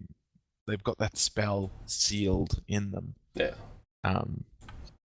So even if I do learn from the scroll, I can't use it until I'm level 3 and have a slot. You can't transcribe that. Oh, I can't do it because I'm not that level. You level. can cast the same level. Gotcha. And at the moment, you could try to use the scroll, but because it's a level above your spell casting, there's a chance it might actually fail and blow up in your face. Yeah. And that's not out of character knowledge. As a wizard, you would know that. Yeah, no. So cool. You would know that if you try with like spellcasting kind of beyond your reach, and especially from scrolls, if you try something that's way beyond your reach, there are difficulty levels that and different kinds of strain it can put on the caster, attempting to use things at kind of above their ability. Above their ability, written by someone or something else, or just not quite understanding, but not enough to completely sort of focus on it. Within the scroll case, you find an interesting letter that has been bundled up in there. So you do see a letter, and it reads, Lord Albrecht. My spies in Neverwinter tell me that strangers are due to arrive in Phandalin. They could be working for the dwarves. Capture them if you can, kill them if you must, but don't allow them to upset our plans. See that any dwarven maps in their possession are delivered to me with haste. I'm counting on you, Iano. Don't disappoint me. Iano. So that's the guy. That's so there you go. That's who Sildar, like Sildar's. Yeah, Compass was who sort of came here and all that. Oh, there you go. Interesting. Yes. So they were actually prescribed they get the scrolls. There you go. Oh, well done. So they were like Iano was keeping them there. Keeping that letter there. And you may have gotten the idea that these scrolls may have been gifts from him to help him. Help him in his quest to apparently, sort of help the town and secure it or else, but didn't actually go to plan by the looks of it. I'm back. Okay. Hey, Timer, I've got fireballs in my scroll. Oh, fireballs! Wow. But I can't use it yet because level 3 and I could blow myself up. But also a charm person as well. Is that the end of the session or is there still something? Only any housekeeping you want to get done. Any kind of just to fill in times and tell me what you want to be doing. I think the only thing I'll just mention is probably at the we'd have to play through it, but I just wanted to mention that at the end of this, because it was like nearing the end of the day, I'm probably going to head back to the Adderleaf farm. Alright. Stay with the halfling family, which I have been, as is my wanton custom. Recovering and making prayers to our kin of thanks, and also making a small sacrifice to Tyr for the health that he's given me. So that's amazing. I gotta be thankful for that. I want more of that shit to come my way. Well, there's gonna be some conversion happening up here. Not quite. No, I like money.